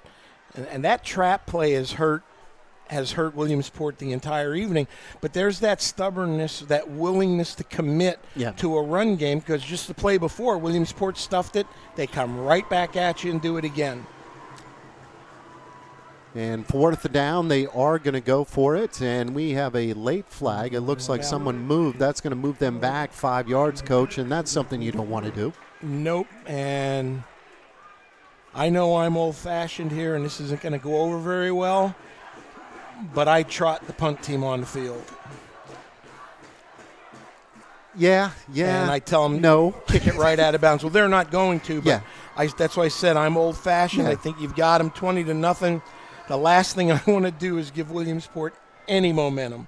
That's a good point. And let's say that there's an incomplete pass. You give them the ball right around the 40-yard line. I see what you're saying. 4th down in 14. 4 wide receivers. Drops back to pass. Going to throw it up, and it is incomplete. Overshot. 2 guys converging as one. Turnover on downs. Correct. Well defense by Williamsport. They had 2 people near the football. Now, listen, a table's set for you if you're Williamsport. There's still plenty of time left yet. There's 8:40 in the 3rd quarter. Oh, yeah. You've got very good field position. don't be surprised if Williamsport tries to throw deep at least once. Yeah, we'll see what they come out with. It looks like the quarterback, Caleb Williamson. And we have an update from Southern Columbia, and Loyal Sock 27, Southern Columbia 10. That's beautiful. Fumble. Looks like Williamson got back on it, so it's going to be a loss of 1 on the play. Brings up 2nd down and 11. That's a huge, huge score. Ain't gonna lie, Coach, I'm keeping my fingers crossed. Well, nothing would make me happier for Coach Van Fleet and Me his too. football program. What a good and that would dude. be a good win for our area. Absolutely. Hold on to the ball, Davion. Hold on to the ball. 2nd down, 11. Ball's at the 38-yard line. 8 minutes left to go in the 3rd quarter. Going to go with the up man. Hennigan tries to get to the line of scrimmage. He does, and he picks up 4 or 5, brings up a 3rd and manageable 6. He does such a nice job of getting his plant foot in the ground and immediately getting himself north-south up the field Shifty. to get positive Yes. yards. Yep. He diagnoses well early, and when he does that, he makes his mind up and he goes. Hard runner. Good back. So, speaking of very good backs, how about our boy? Potts. Oh, Doing it up. how about it? It's unreal. Had a good week, opening week. Talk more about that. Full house backfield. Play action. Going to go with the screen. Has a man, and good defense that time by Dallas. Yep. Brings him short. You got that right, because if that play isn't made, 4th down, and it kind of looks like they are going to try to make something happen. and that was Nate Malarkey. Jamie, if he doesn't make that play, he's down the sidelines for a touchdown. I agree. And it was a good play call. So I was looking at my sheet here, Jamie. You said Millionaires are going to go for it here on 4th down? Yes, so that play clock is right now at 10. They've been taking their time. They're going to go with the Wildcat as Whaley is in the game. 4th down and 5.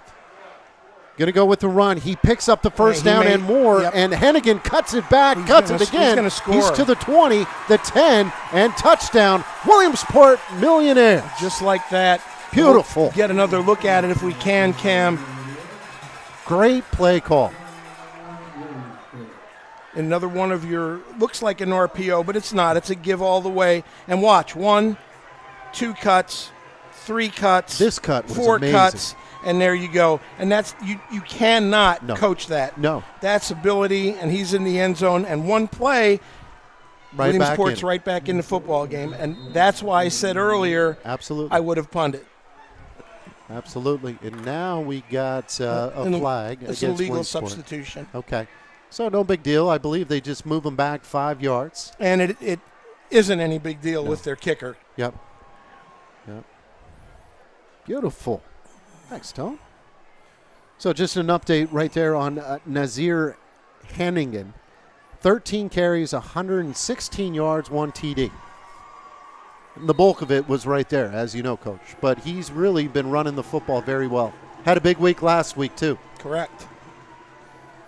So, Connor, he's going to kick it from the 15-yard line instead of close. Good snap, good hold. Kick is blocked.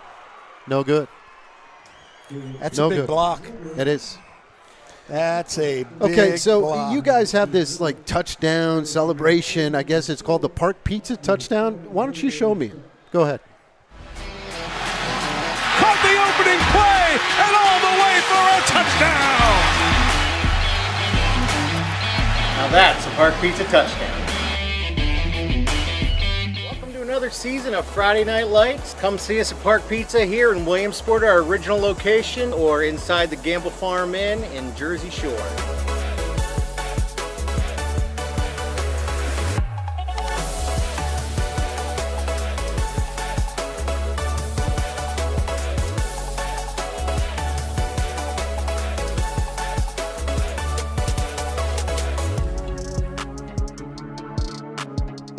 Yeah, and welcome back, STA Stadium, home of the Williamsport Millionaires. Millionaires finally get onto the scoreboard. Extra point was no good, but they only trail 20-6. Beautiful kick by Connor. Connor is into the end zone, and that's going to be a touchback. And what a weapon that young soccer player is. Impressive. So great drive, great run by Hennigan.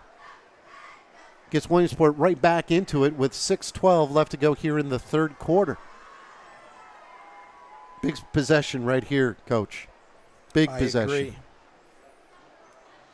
And the good thing is that you do have that weapon, extra weapon in Connor Poole, kicks it into the end zone. And, so not saying that Dallas is uncomfortable, but it definitely helps when they're starting at the 20-yard line. Well, if I'm Dallas, there's been a burner turned on the stove, that's for sure. Absolutely.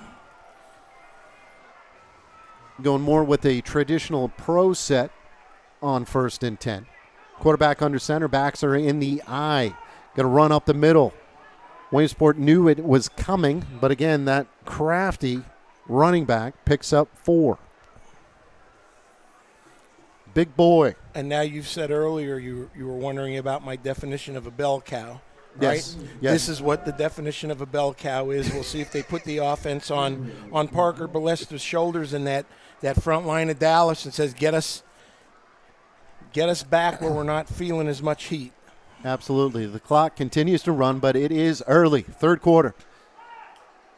Delayed handoff up to middle to your bell cow. He gets out across the 40-yard line down to the 42. And he broke 2 tackles there and stepped over a third one. And listen, this is what your senior back does. Yes.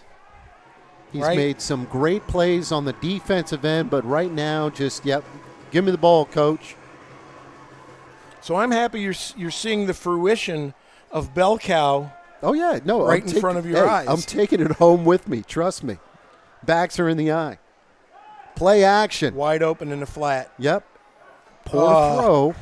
Boy. Lucky for the Millionaires because he was wide open. Zapatiki puts that ball on the money, and boy, he's running forever. It looks to me he's looking for Archie Stevens, 17, a 5'11", 185-pound junior for the Mountaineers. And there's a great example of how your run game sets up the play action. Yeah, he was wide open, and just I think that quarterback just got a little too excited.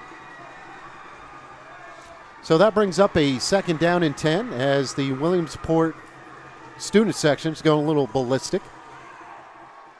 Good tackle. Nasir Williams met Balesta right at the point of contact, and there was no forward progress. A big momentum down right here in this ball game for the Millionaires. It is. Number 7, Nasir Williams, the senior, 5'9", 170, just a little guy, and I'm just going to go on the record. He took the brunt of that, but hey, he got in the way and talk him down.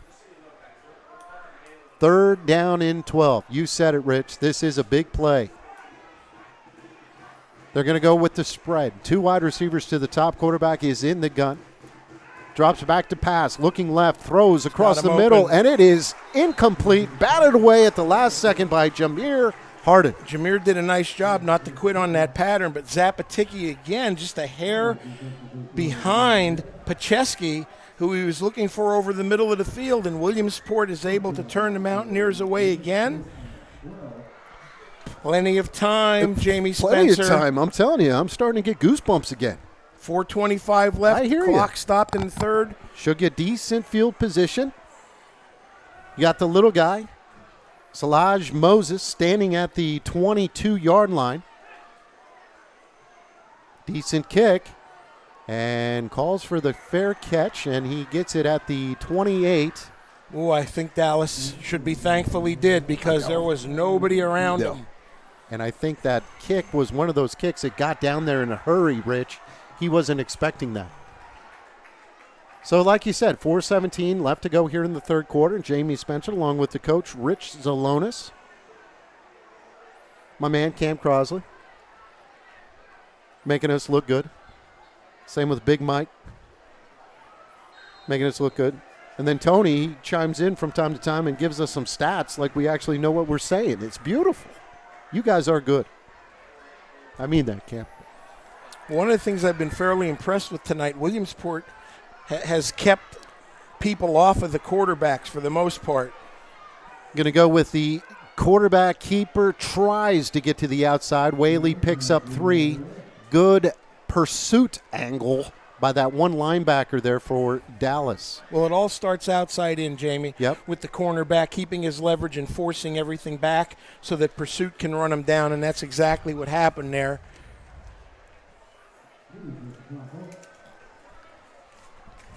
So, Coach, I think you'll get a kick out of it. But this week, one of my part-time jobs is I write for the WebbWeekly, obviously. Correct. And wrote an article I think you're going to like. It's called "What Do You Know About Football?" Delayed handoff, Hennigan, great tackle that time. Yeah, Peters got him by the legs, or he would have had at least another 7 or 8 to the corner. Would have been a first down for the Millionaires. That's the 3rd or 4th big tackle, solo tackle Peters has had on the defensive end. 3rd down in 3. 3:09 left to go here in the 3rd quarter. Again, the Williamsport Millionaires trail 20-6. Wildcat formation. Whaley. Delayed handoff. Hennigan gets tripped up, tries to mix direction. How is he still on his feet? I don't know, Rich. But good tackle that time by Dallas. Yeah, real good tackle. And we have a Dallas player running off the field. He may have broken a hand, a wrist, or a shoulder or something. He got off the field in a hurry. But, Jamie, you're right. If that's not made, again, the balance, the athletic ability, unbelievable on these Williamsport players. It is insane. So that brings up a punting situation. Connor Poole has had a busy night. Good snap. Good kick again. Man, This kid is a weapon. Fielded out to 25.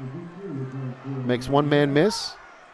Gets it to about the 37 where they will take over 1st and 10. Yeah, and that was Pacheski again. And again, from up here, it looked like he had the sideline, and he sort of hesitated and didn't take it.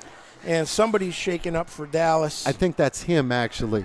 And I hope not, because, oh, man, he is a crafty player as well. Yeah, he's holding a knee or a thigh. It doesn't look good. Man, that's training staff is getting a healthy workout right now. Looks like the young man who had kind of the shoulder stinger type, he's walking okay. And we have an update. Apparently, Loyal Sock has had a big goal line stand. 5:56 left to go. Sock takes the ball over on their own 18. Wow. That's great. Nursing a 27-10 lead. So that's great. That is great. We've got a good one here. There's a good one down there. And, of course, if Sock does hold on, they'll be undefeated. And then they've got Danville coming in next week, who should be undefeated. So huge. And again, we'll have to do some research. When's the last time Southern lost down there at the regular season, Bob? It's been a long time. It's been a while. Yeah. It's been a while. So fingers crossed. And again, nothing but love and respect for Justin Van Fleet, one of the good guys in this coaching fraternity. Yeah, and there's so, the men that we've got leading these teams around the area are good people. They're good great men. people. And nobody's perfect. No coach ever is. But they're good for kids. They're great people. They care about their kids. And that's the one thing, I know about Michael and his staff here. They're going to do what's best for the kids. Absolutely. And well said. And a lot of times, guess what, brother? That is not looked at. And it should. Davey on 27 carries for 176 yards tonight. Love it. Play action, throw. It is complete. That is caught by number 4, Jeske. Yep. And there's that play action that they missed 2 series ago. Was thrown errantly. Now he puts it on the money. And you really put the outside linebackers in a bind when you're running the ball so well. Exactly. In that play action, like you said, it's just a matter of seconds, and that time the quarterback made a much better throw. 2nd down and 5. Going to go with the fullback give up the middle, and he doesn't run like a fullback. And I'm good to see him back in the action. That's number Jeske 4. again. Jeske, yep. So remember, we said they had 2 or 3. Yep. Jeske, the skis, as you want to say. Skis. And Pick then a ski. And then Balesta, rounds them out. They've got a good complement of backs, and we've been treated to a good football game here tonight. A little sloppy. It's high school, however, but kids are playing hard, and there's talent on that field. Absolutely. It's a beautiful, beautiful evening here at STA Stadium. 1st and 10. Going to go with the tailback again. There is a late flag. Yeah, it's going to come back. They're going to get Dallas for a hold on the corner. And you know what? That's one of those plays where, look, man, you don't really need to do that because our guy Balesta would have taken care of it by himself. Yeah, it was back out of the way a little bit. Move them 10 yards. Repeat. 1st down. We'll call it 1st and 20. 1:12 left to go here in the 3rd quarter. Dallas is on top 20-6. High school football game of the week right here on WebbWeeklyLive.com. I'm sorry, but that is just great if Loyal Sock can hold on. That's awesome.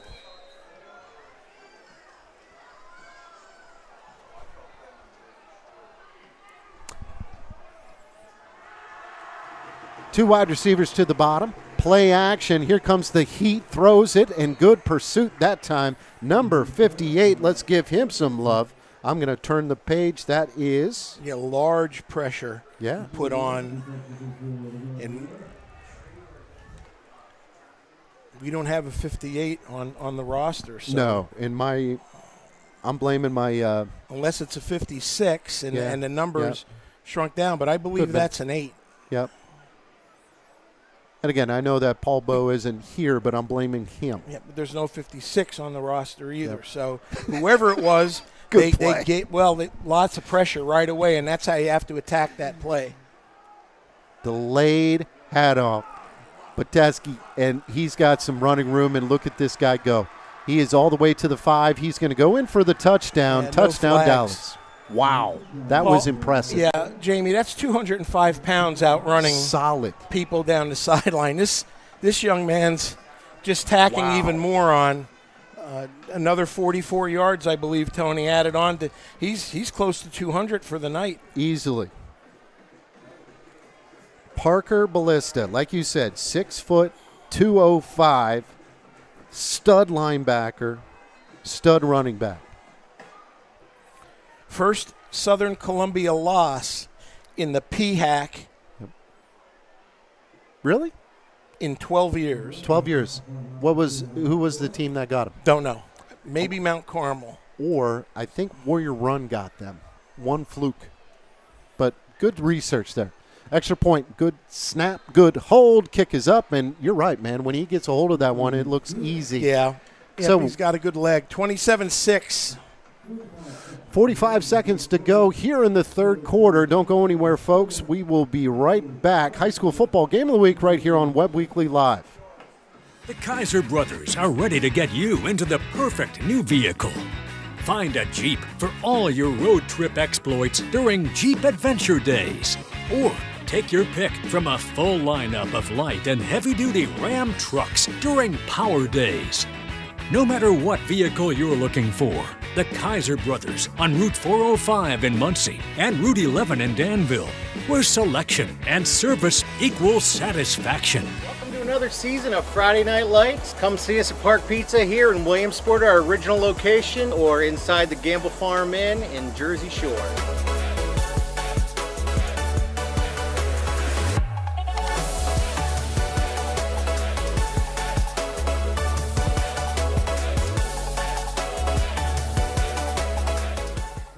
High school football game of the week. Jamie Spencer along with the coach, Rich Zalonis.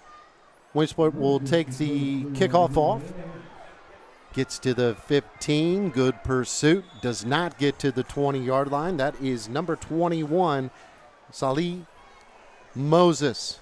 Salage has some wheels on him, but they've kept him in check tonight for the most part. Now under a minute left to go. And if anybody's wondering why we're spending so much time talking a little bit about Southern and Sauk, well, not only Sauk's a hometown team here, but next week, we just got the word that we will be at Kenneth M. Robbins Stadium, Jamie. Wow. And if things do go right, we should have a battle of the unbeatens between the Danville Ironmen, who are loaded for bear, and Justin Van Fleet's undefeated Loyal Sauk Lancers. Fingers across. Fingers across. Now, that's an exciting matchup. So 1st and 10 for the Williamsport Millionaires. They're going to go with the sweep as tries to get it, and he just can't make that one guy miss because he did have a lot of green grass in front of him. Correct. Shucks. And again, that's where the discipline is so important if you're trying to defense this team. Yes. One step is all at least 4 of these skilled people need for Williamsport. I know I've said it 3 or 4 times, but no, it's until true. you see them, it's impressive to see. And when the line does mature and gel, they're going to be a fun football team to watch. So that's the final play of the third quarter. We're going to take a quick timeout, hear a little something from Fast Mass. Don't go anywhere, folks.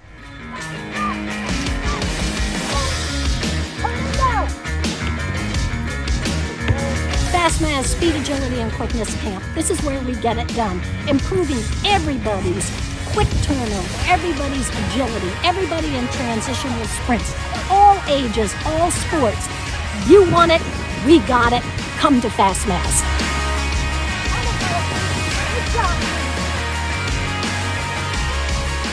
The Williamsport Area School District and Football Booster Club would like to take a moment to thank one of our sponsors, Euro Optic. You may know them as being a great company for high-end optics and outdoor hunting gear, but now they've opened up their own archery pro shop, Lycoming Archery, right in Montoursville, Pennsylvania. It actually shares the same building as Euro Optic, so you can't miss it.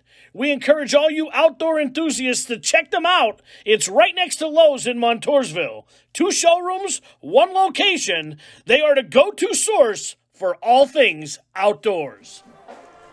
And welcome back, STA Stadium here on the campus of beautiful Williamsport Area High School. Jamie Spencer along with the coach, Rich Zalonis. And Coach, you might have some news for us. You got some news for us? About Southern? Yeah. Yep, it's a final. Sweet. It is a final, 27-10. That's a beautiful thing, seriously. Shotgun formation. They're going to go with the Wildcats. Whaley's going to drop back to pass. Lines up. He throws, has a man open, and it's incomplete. Wow. Intended for Jameer Harden. I talk about raw speed. Dallas had him double covered. Yep. And I may be showing my age here, but do you remember the old Roadrunner cartoons? I do. Cam does not.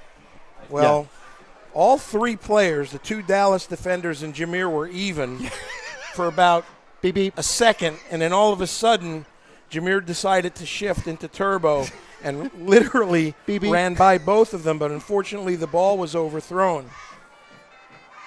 So Whaley again. Going to go with the delay run to the outside, getting closer and closer to that first down mark.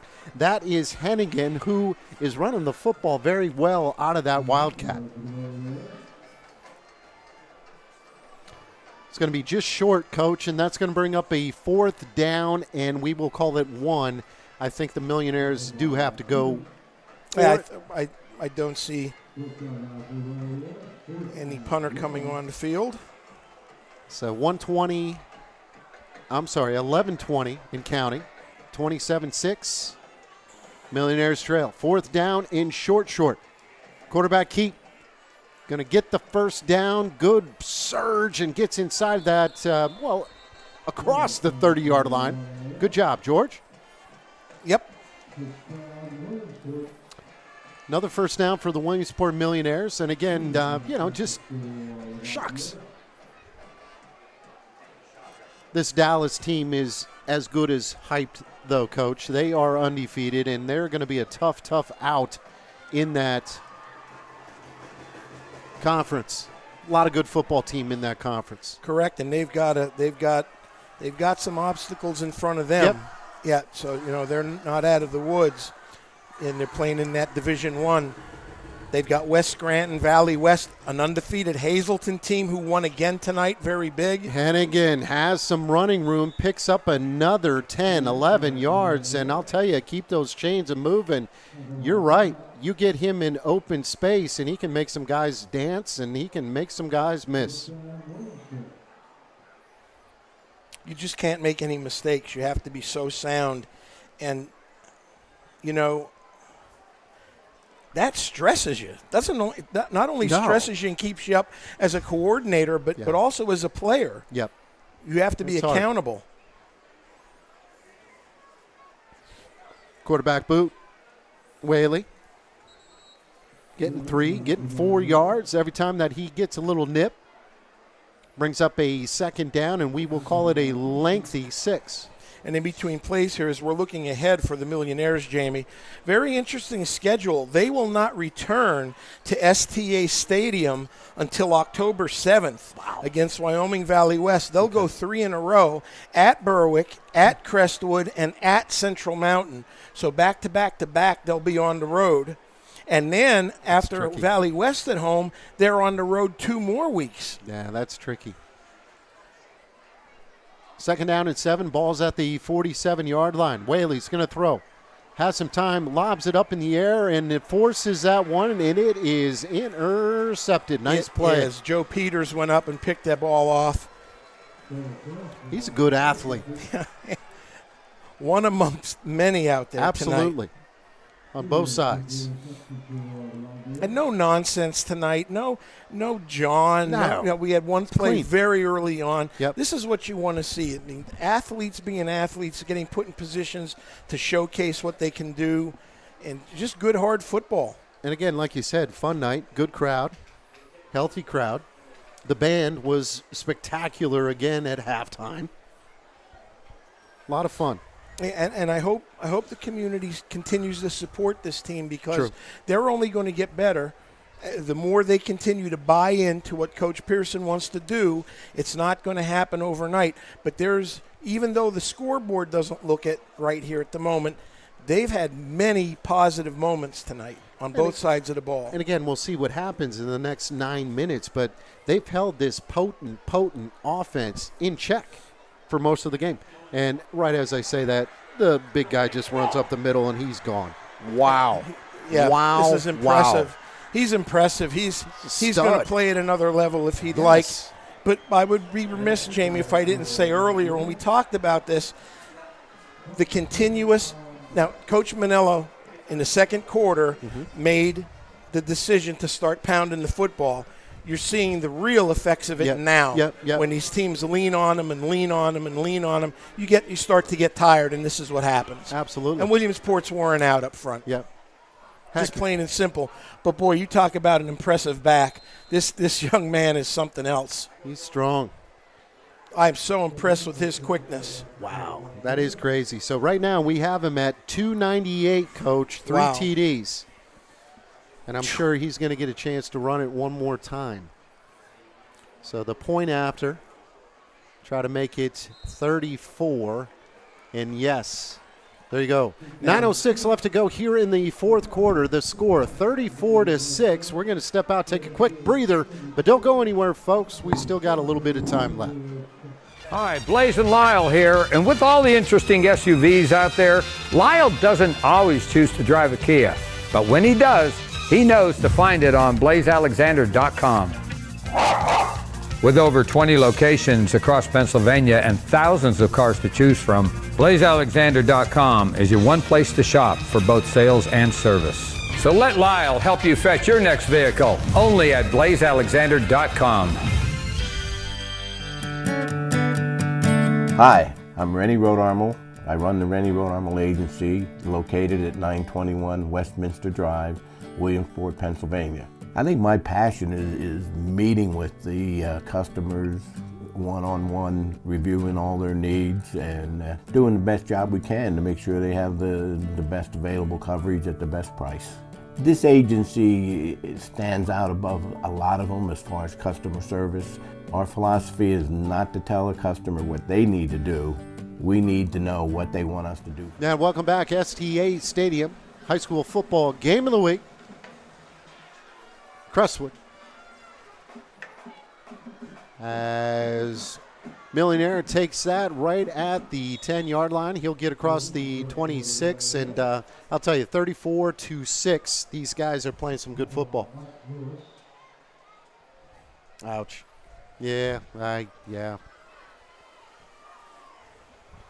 Hey, fun night. I mean, it is what it is, Hey, thank you for filling in. It's been a pleasure. You. No, likewise, Coach. And like I said, I reached out to you this morning, and I was looking forward to seeing you guys in the flesh. It's been a while. I don't hear that often. No, but you guys got a good crew. Good crew. And I got to get my crew back from Little League, syndrome. And we'll see. Nonetheless, this is a lot of fun. And intercepted. Yeah. Caleb threw it right to him. I think he was looking for the receiver to be in a different place, and Dallas stepped in and picked it off. And those are the tough ones, Coach. It just makes things a lot worse than they should be. And that was Mark Karkutsky. Yep. How's that one? You like that one? You're doing well. Yeah, senior linebacker. And, I don't know. Again, I don't like to coach other people's teams, but I get very leery in this instance of keeping my starters in now. They're on the bench. That was a good point. Yeah, I totally agree with you. I mean, so unofficially he has 298 yards. Would you like to get him? Sure, but we'll see what he does. But, again, Coach has been doing this for a long time. You look at their schedule, who they play, and it makes no sense whatsoever to have them out there. And even if they were off next week, my thoughts are this. If something happens and the young man tears an ACL or breaks a bone, how do you justify that being up 34-6 this late? That's all. They got some substitutes in, and that's a good thing. So let's see. Quarterback and Wise. Yeah. Coach, you did your homework. I'm very impressed with your color-coordinated sheets and everything like that. I got a roster that is basically alphabetized, and good luck trying to use that. Hey. I'm looking for a 6, and, just good luck. Try to find me a number 6 on that. Not everybody. Take you 15 minutes. Not everybody paints the house the same way, Jamie. Oh. 2 wide receivers will go to the top. Backs are in the eye. Got a backup quarterback in there. Going to run with, we've called his name a couple of times. He's pretty tough. That's Jesco. Harpersberger, okay. number 6 for the Mountaineers. Actually kind of a normal name. Yep. Another senior. Good.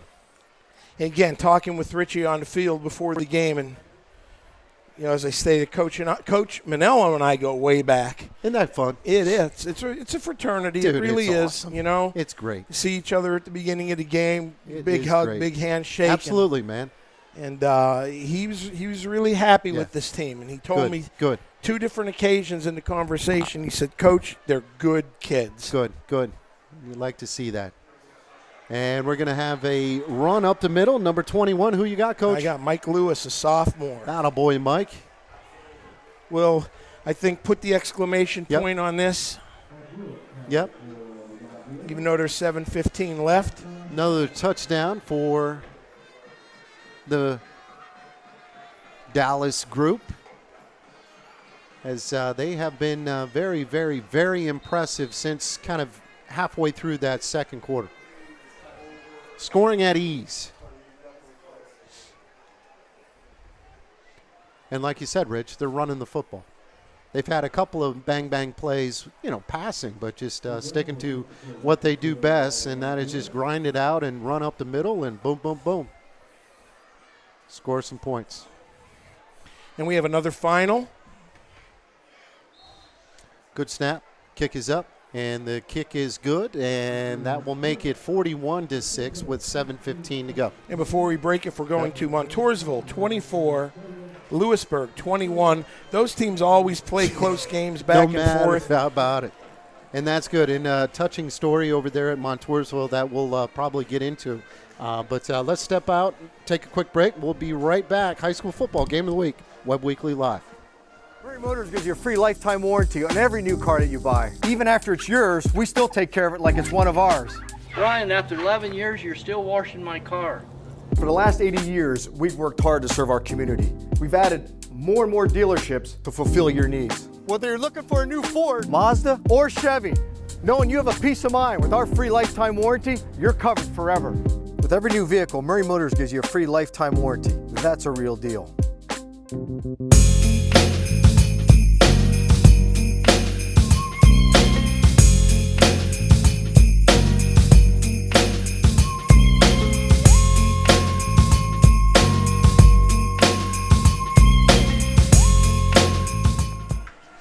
Dan, welcome back. STA Stadium, home of the Williamsport Millionaires. Yeah. As we got 7:14 left to go here in the fourth quarter. It has been all Dallas since that second quarter.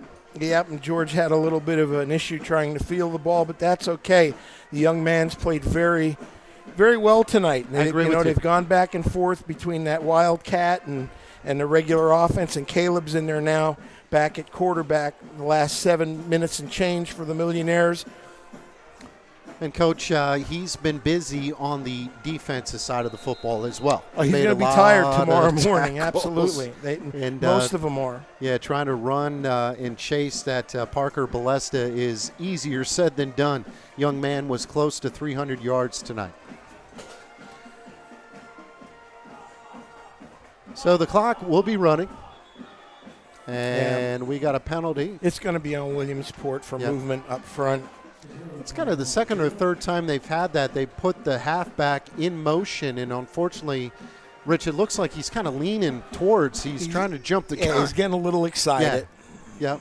And that'll happen with youngsters when they get in. But, Balesta came into the game tonight with 375 yards.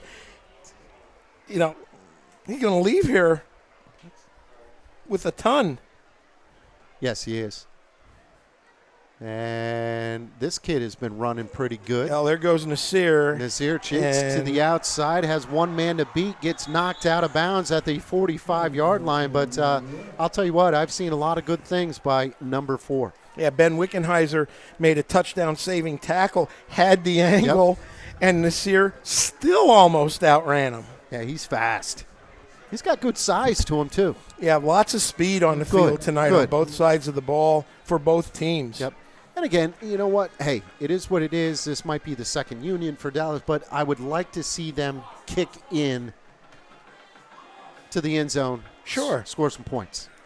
Quarterback under center, going to go with the fullback up the middle. Picks up a nice gain, another 10 yards, 15 yards, still moving the pile. Yeah, that's Alonzo Rice on the carry, Jamie. And good stuff. Another hard runner for the Millionaires. A little bit different style than Nasir. He's a bruiser. But effective nonetheless. Yep. And again, nice blocking up front, giving those guys an opportunity to do what they do best, and that's kind of get into open field and making some guys miss. One wide receiver will go to the top, one will go to the bottom. 5:20 and counting in the fourth quarter. Quarterback pitches it. Nice stiff arm, gets to the outside. Touchdown, Williamsport. Yeah, that's Nasir on a 32-yard run. And just like that. And hopefully Tony's got some stats on him, because I think he's add over. another 32 yards to Nasir's total. Yep. He's had a fine night. He's had a great, great night. And good for him, man. Makes it 41-12 with 5:09 left to go. Poole will step in to kick the extra point. And as you stated, Dallas, and good for Coach Manella to get his reserves in there and get those kids some playing time. Williamsport's in a little bit of a different situation, trying to build a foundation. Going to go for 2, and it looks like they're just going to be stymied right there. So that's going to be a no-go on the 2-point conversion. Yeah, they gave a quick dive to Alonzo, and he came up just a bit short. I apologize for talking through that, Jamie. No, that's okay. Don't apologize. But it's when you're trying to change, build your, I don't want to say change a culture, but build your own culture, get your program set, these two programs obviously are in two different places. Right now. Right yes. now. Yep, and I totally agree with you. I guess we have to do the Park Pizza thing. Let's go ahead and do that. Quick. Caught the opening play and all the way for a touchdown. Now that's a Park Pizza touchdown. Yeah, welcome back. High school football game of the week. 5:09 left to go here in the fourth quarter. Dallas up 41-12, but Williamsport hanging in there, scored a touchdown, feeling good about life, doing the best that they can. And Coach will probably talk about this more tomorrow and in the upcoming days, but huge win for Loyal Sock. Yep, that one's going to register. That's going to register across the state. It's not too often that Southern loses, 1. Yep. 2, it's not too often they lose in the regular season, 2. And 3, it's not often they lose a league game, 3. And finally, I don't remember the last time they lost at home. It's 4. been a long time since we've done all that. 4 yeah. big things. Yeah. And I'll guarantee you Coach Van Fleet's going to enjoy it for about another 5 or 6 hours. Yep. And then they can't rest with the Ironmen led by Mike Brennan coming to town next week, which should be a showdown. I agree. Don't have a Danville score, but I would be shocked if they lost tonight. Yep. No, that should be a lot of fun. A lot of fun for you guys. I actually kind of do know the coach for Southern pretty well. I might send him a text. See if he wants to join us for postgame. Sorry. See, I'm a scab. I'm allowed to say stuff like that, bub. Hey, 1st down and 10. Got a couple of new clean jerseys in there for Dallas. Fumbled the snap, and, oh, geez, I think that my Williamsport jumped on it. But, no, Dallas did get it back. Now, does that that's a 3-yard gain? It is. Good for him. So we've been treated to a fine display of some fine athletes tonight. I agree. Between Hennigan and Parker Balesta. That's just the tip of the iceberg. That is cool. But we've seen some outstanding skill displayed here tonight at STA Stadium. And got another new face in there. He's going to go for the run, gets back to the original line of scrimmage, gets knocked back, probably a no gain, brings up a 3rd down, and we will call it 8 with 4 minutes left to go. And, we've been talking about Williamsport building a program, and Coach Pearson's got 93 players on the roster. That's awesome. It is awesome. Get the kids involved. Yep. And believe it or not, there's actually some young talent. There's always been talent, but you need numbers, Coach. You know that. Absolutely. You need those role guys. You need those guys that are willing to block. You need those guys that are willing to say, hey, Mr. Spencer, before the game, I got 3 of them. That made me feel good. 3rd down and 8. Great defense again. They stymie them. It's going to be a loss of 1 on the play. Brings up a 4th down, and we will call it 10. Clock continues to roll. 3:05 and counting.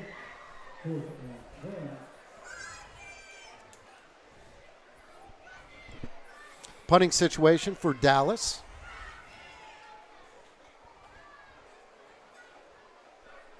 Kid who's kicking in there has got some really nice shoes.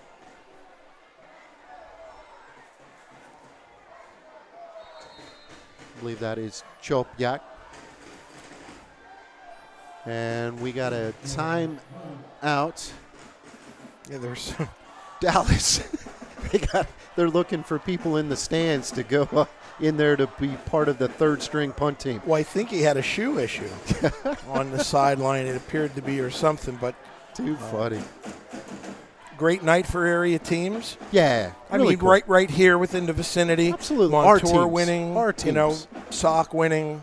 Jersey Shore, Mauling, Selinsgrove. And, Coach, that's the beautiful thing about doing what we do is we root for them all. You have a relationship with all the coaching staffs. You have the relationship with some of the players, and it's great to see them from week to week. Now, I would say that, you guys do a lot of the millionaire games. Mm-hmm. The crew that I'm working with, we do a lot of the smaller guys, but it's just so much fun. It's a really, really cool part-time guy. Good play by the backup kicker.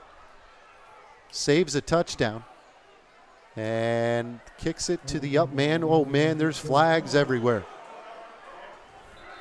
There are flags everywhere. And that was Zamad Ruli, I believe, 35, excuse me.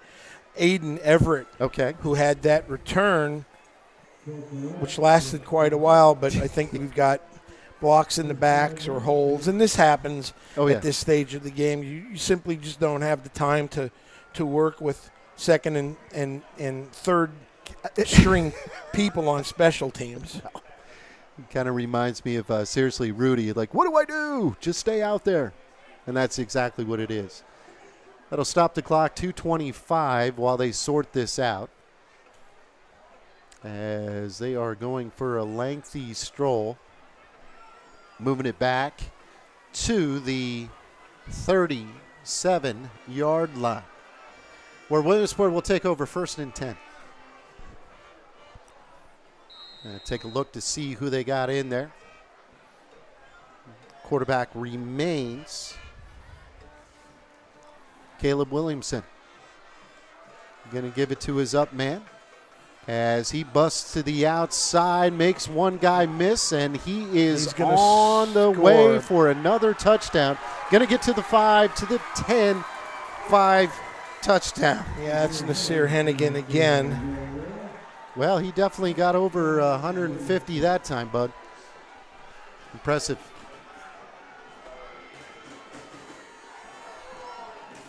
So that brings it to 41-18.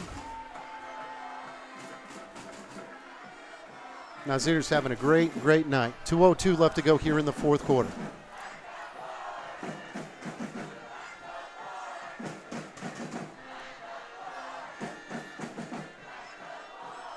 Looks like they're going to go for it. Go for 2. Why not? Yep. Work on, this is just kind of a, nice practice, I would imagine. Get some reps, see what happens. Maybe try a new wrinkle, new play. Backs are in the eye. Hennigan going to get the pitch. Going to go to the left-hand side, and he's going to waltz in for the 2-point conversion. And that's going to make it 41-20 with 2:02 left to go here in the fourth quarter.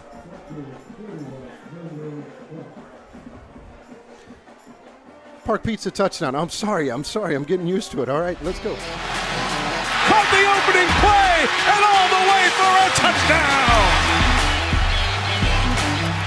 Now that's a Park Pizza touchdown.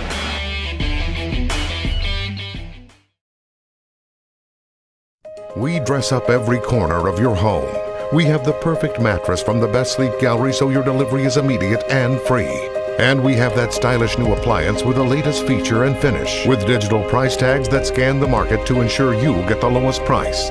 Our own installers, service technicians, and delivery crews, with live crew tracking so your delivery day is as free as you need it to be. Serving our people, serving our planet. We are Biters Furniture, Mattress, and Appliance.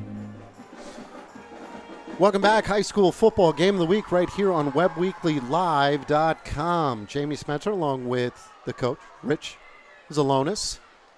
Williamsport getting a few other guys into the ball game. 2:02 left to go. 41-20. Fun night here at SDA Stadium. There's a few fans still here.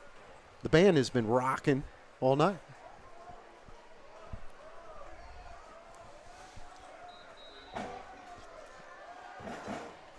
As you said, Cam, it's a lot of fun. A lot of fun.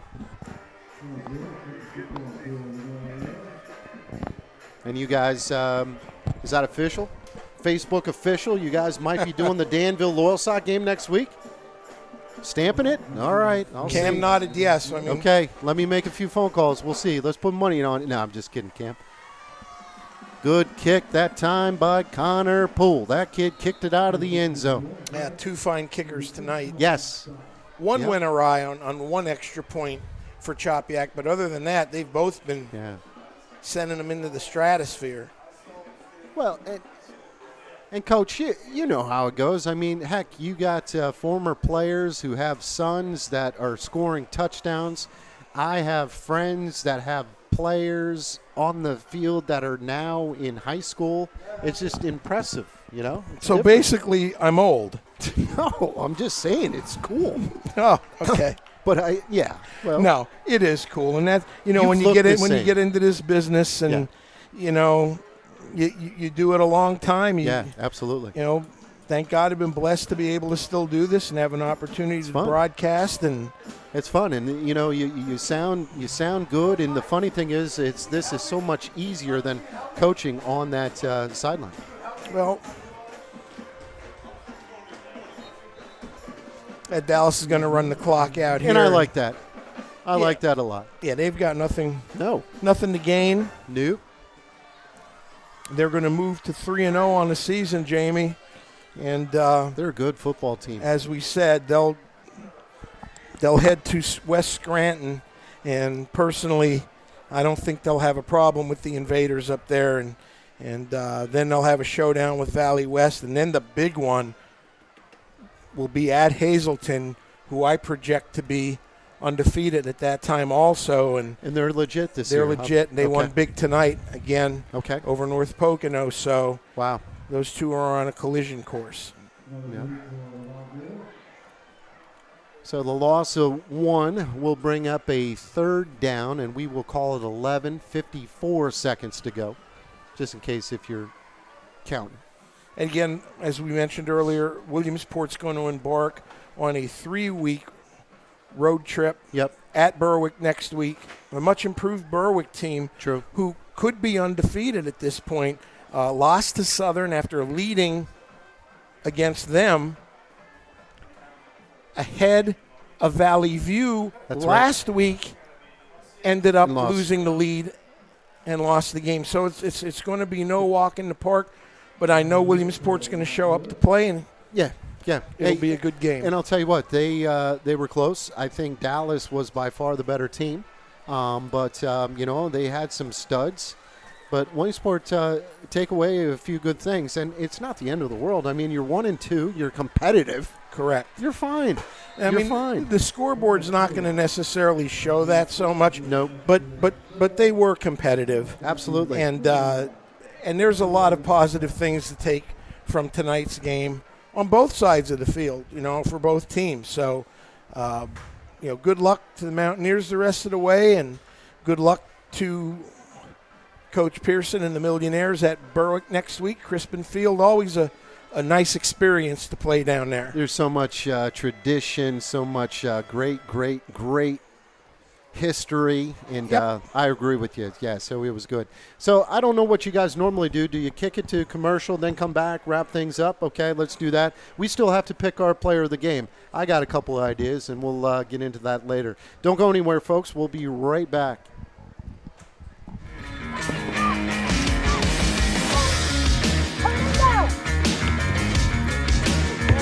FastMaz Speed, Agility, and Quickness Camp. This is where we get it done. Improving everybody's quick turnover, everybody's agility, everybody in transition with sprints. All ages, all sports. You want it, we got it. Come to FastMaz.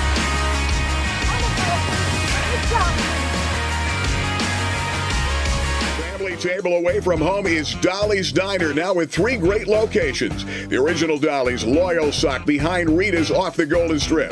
Dolly's Montoursville, where Dolly met Griggs. And now the new Dolly's, Park Avenue, Williamsport, formerly Donna's Restaurant. With those amazing breakfasts, daily and chef specials, sticky buns, and more, and Griggs Coffee and Peanuts. Don't miss it. Dolly's Diner, your family table away from home, covering the Williamsport area. Motors gives you a free lifetime warranty on every new car that you buy. Even after it's yours, we still take care of it like it's one of ours. Brian, after 11 years, you're still washing my car. For the last 80 years, we've worked hard to serve our community. We've added more and more dealerships to fulfill your needs. Whether you're looking for a new Ford, Mazda, or Chevy, Knowing you have a peace of mind with our free lifetime warranty, you're covered forever. With every new vehicle, Murray Motors gives you a free lifetime warranty. That's a real deal. Welcome to another season of Friday Night Lights. Come see us at Park Pizza here in Williamsport, our original location, or inside the Gamble Farm Inn in Jersey Shore.